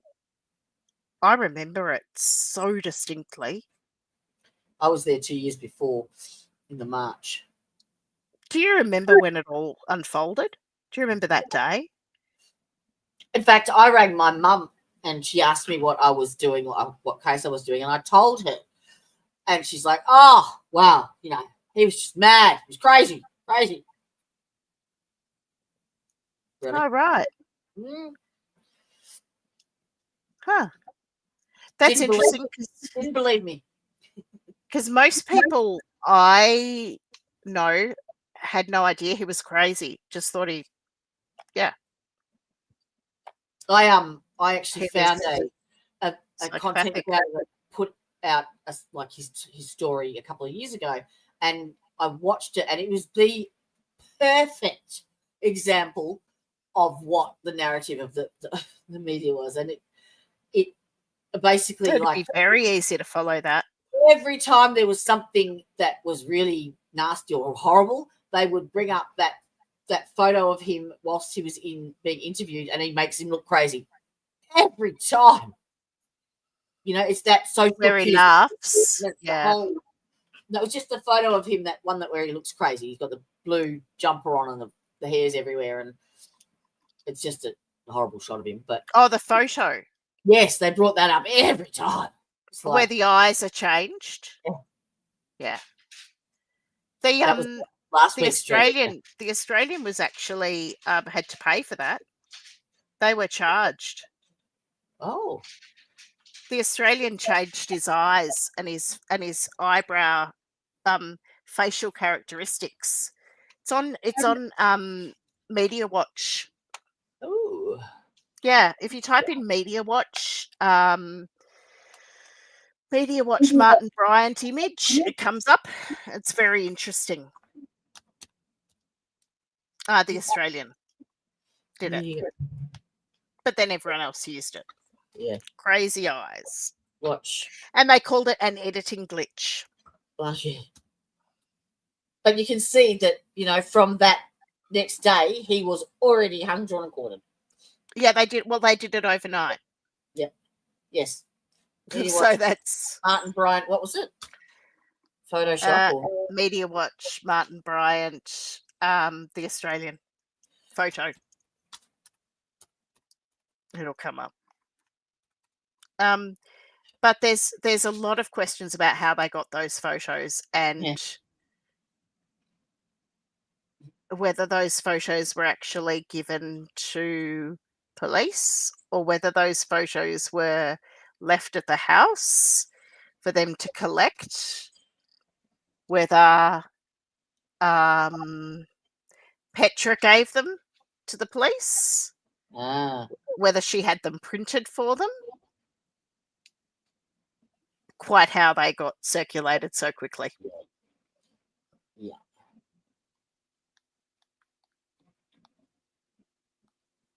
I'm afraid I might have to Yeah, depart. that's fine. So I've got to get to the hospital early in the morning. Yeah, no, I've got an appointment myself. So yes. All right. Well, I would be more than happy to do another stream and finish it off because this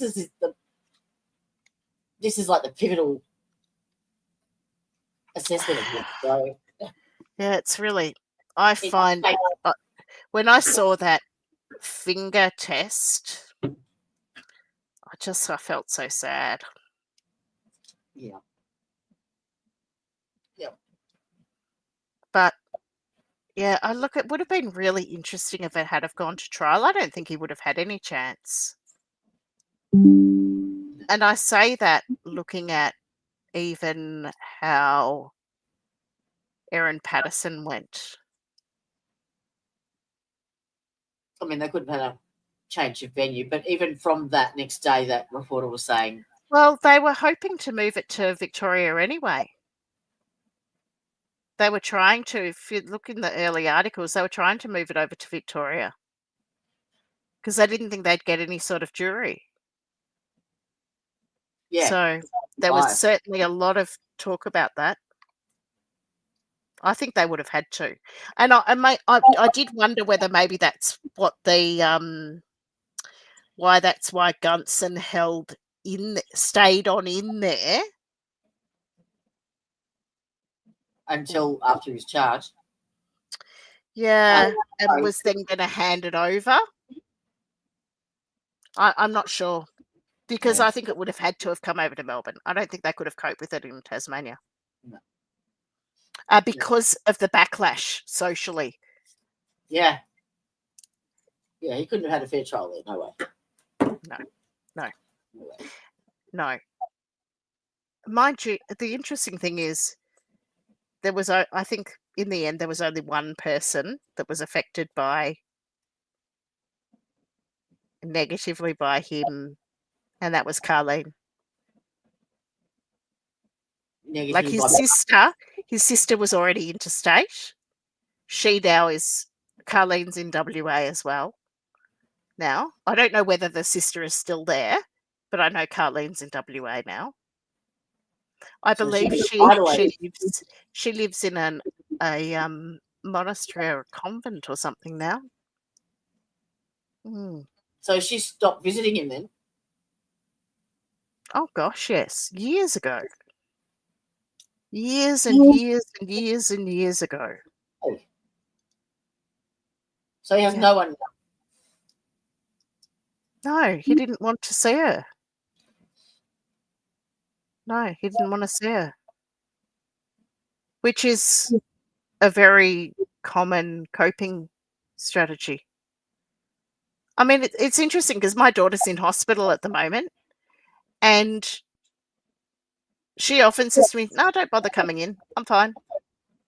And she is fine. Like, she actually copes. You know, I almost think she's better without us visiting. It's actually quite interesting. I think Yeah. sometimes when you're in a difficult place, it's easier to cope when you're not suppose- reminded of what's out there, Are you okay? Right, and it's just focusing. which is what I never do to her because I know how annoying it is. So I always just take her in a pizza or something like that. Yeah. Suck up to her. I took in Chino yesterday, the dog, not a baby Chino or a cappuccino, but the dog. I don't even know. Do they have cappuccinos in the US? Yes. Because Yeah. it's a very Italian thing. And I mean, Melbourne's got a very Italian and Greek Yeah. coffee thing. Yeah. I know it's not at all American coffee. Yeah. So Anyway. Well, thank you very much for joining me. That was actually really we wandered all over the place. That's all right. No, but it gave me a better perspective of like the big picture, and that's the whole point. Like, you need to be able to, well, not make judgment or anything, but you need. The whole point of this was that his story wasn't told. Yeah, I know. And He never had any chance to have it For told. transparency and for anything, it needs to be out there. Yeah. So yeah. So thank you very, very, very, Yeah. very much. No problem. And we will organise another one because there's a heap we didn't do. Heaps. Yeah, I know. There's so much there. It's a rabbit hole for sure. It's okay. Maybe we could just go through Prof. Mullen's next time, or just through a different one, and then I can bring in the parts of this one that we didn't do, or because the psychology is pretty well covered. I mean, there's other things that can be brought out, but yeah. But you'll be able to use parts of this one when you talk about like the money and all of that. There's some really interesting parts in here. Yeah, so next week I've got a girlfriend who's been doing accounting for years and years and years and years and years, and she's also a good researcher as well. Like, she digs it. I'm like, I can find this, and 2 minutes later she's like, here you go. And she sends me the link. I'm like, yeah, great. So she's been on it for the last couple of weeks, and it was her that found the they're not shares, but she's got the right words. Trust. So, because there's conflicting reports. Everyone's saying that it could be from. Well, you saw that the forensic psychologist was told 300 and something thousand. And then 530, and so then 2,000 per week was his was the money he was given from the perpetual trustees.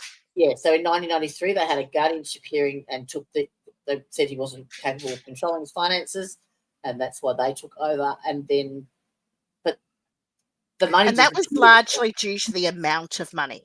Yeah, it wasn't so much that he couldn't handle money. It was because of the sheer volume of money, because it was a lump sum, as I understand it, or there was access to lump sum. Yeah. So that's quite dangerous to someone that is impulsive.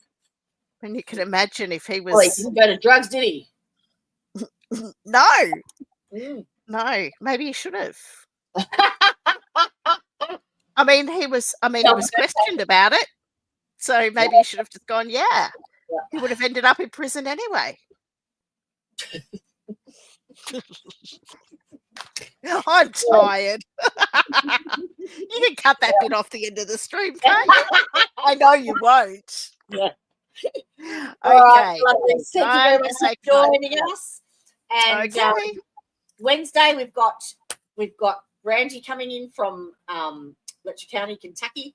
She's being interviewed, and she's going to give us some backstory from 2 generations ago on how we got to where we are now with Judge Mullins and why it's so ingrained in that community. It's really, really bad, really.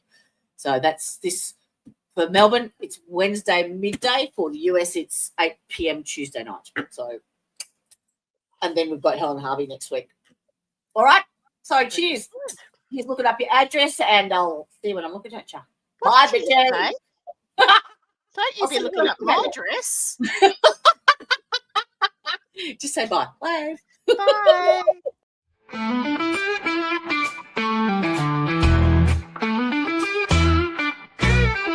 Hey there, thanks for stopping in. We hope you will join us again. We all look forward to next time. We get to talk about true crime. Clues. Justice served in an honest fight. True crime tales till the verdict's right. Solving more than just trivial quests, where sentences rule and the defense rests.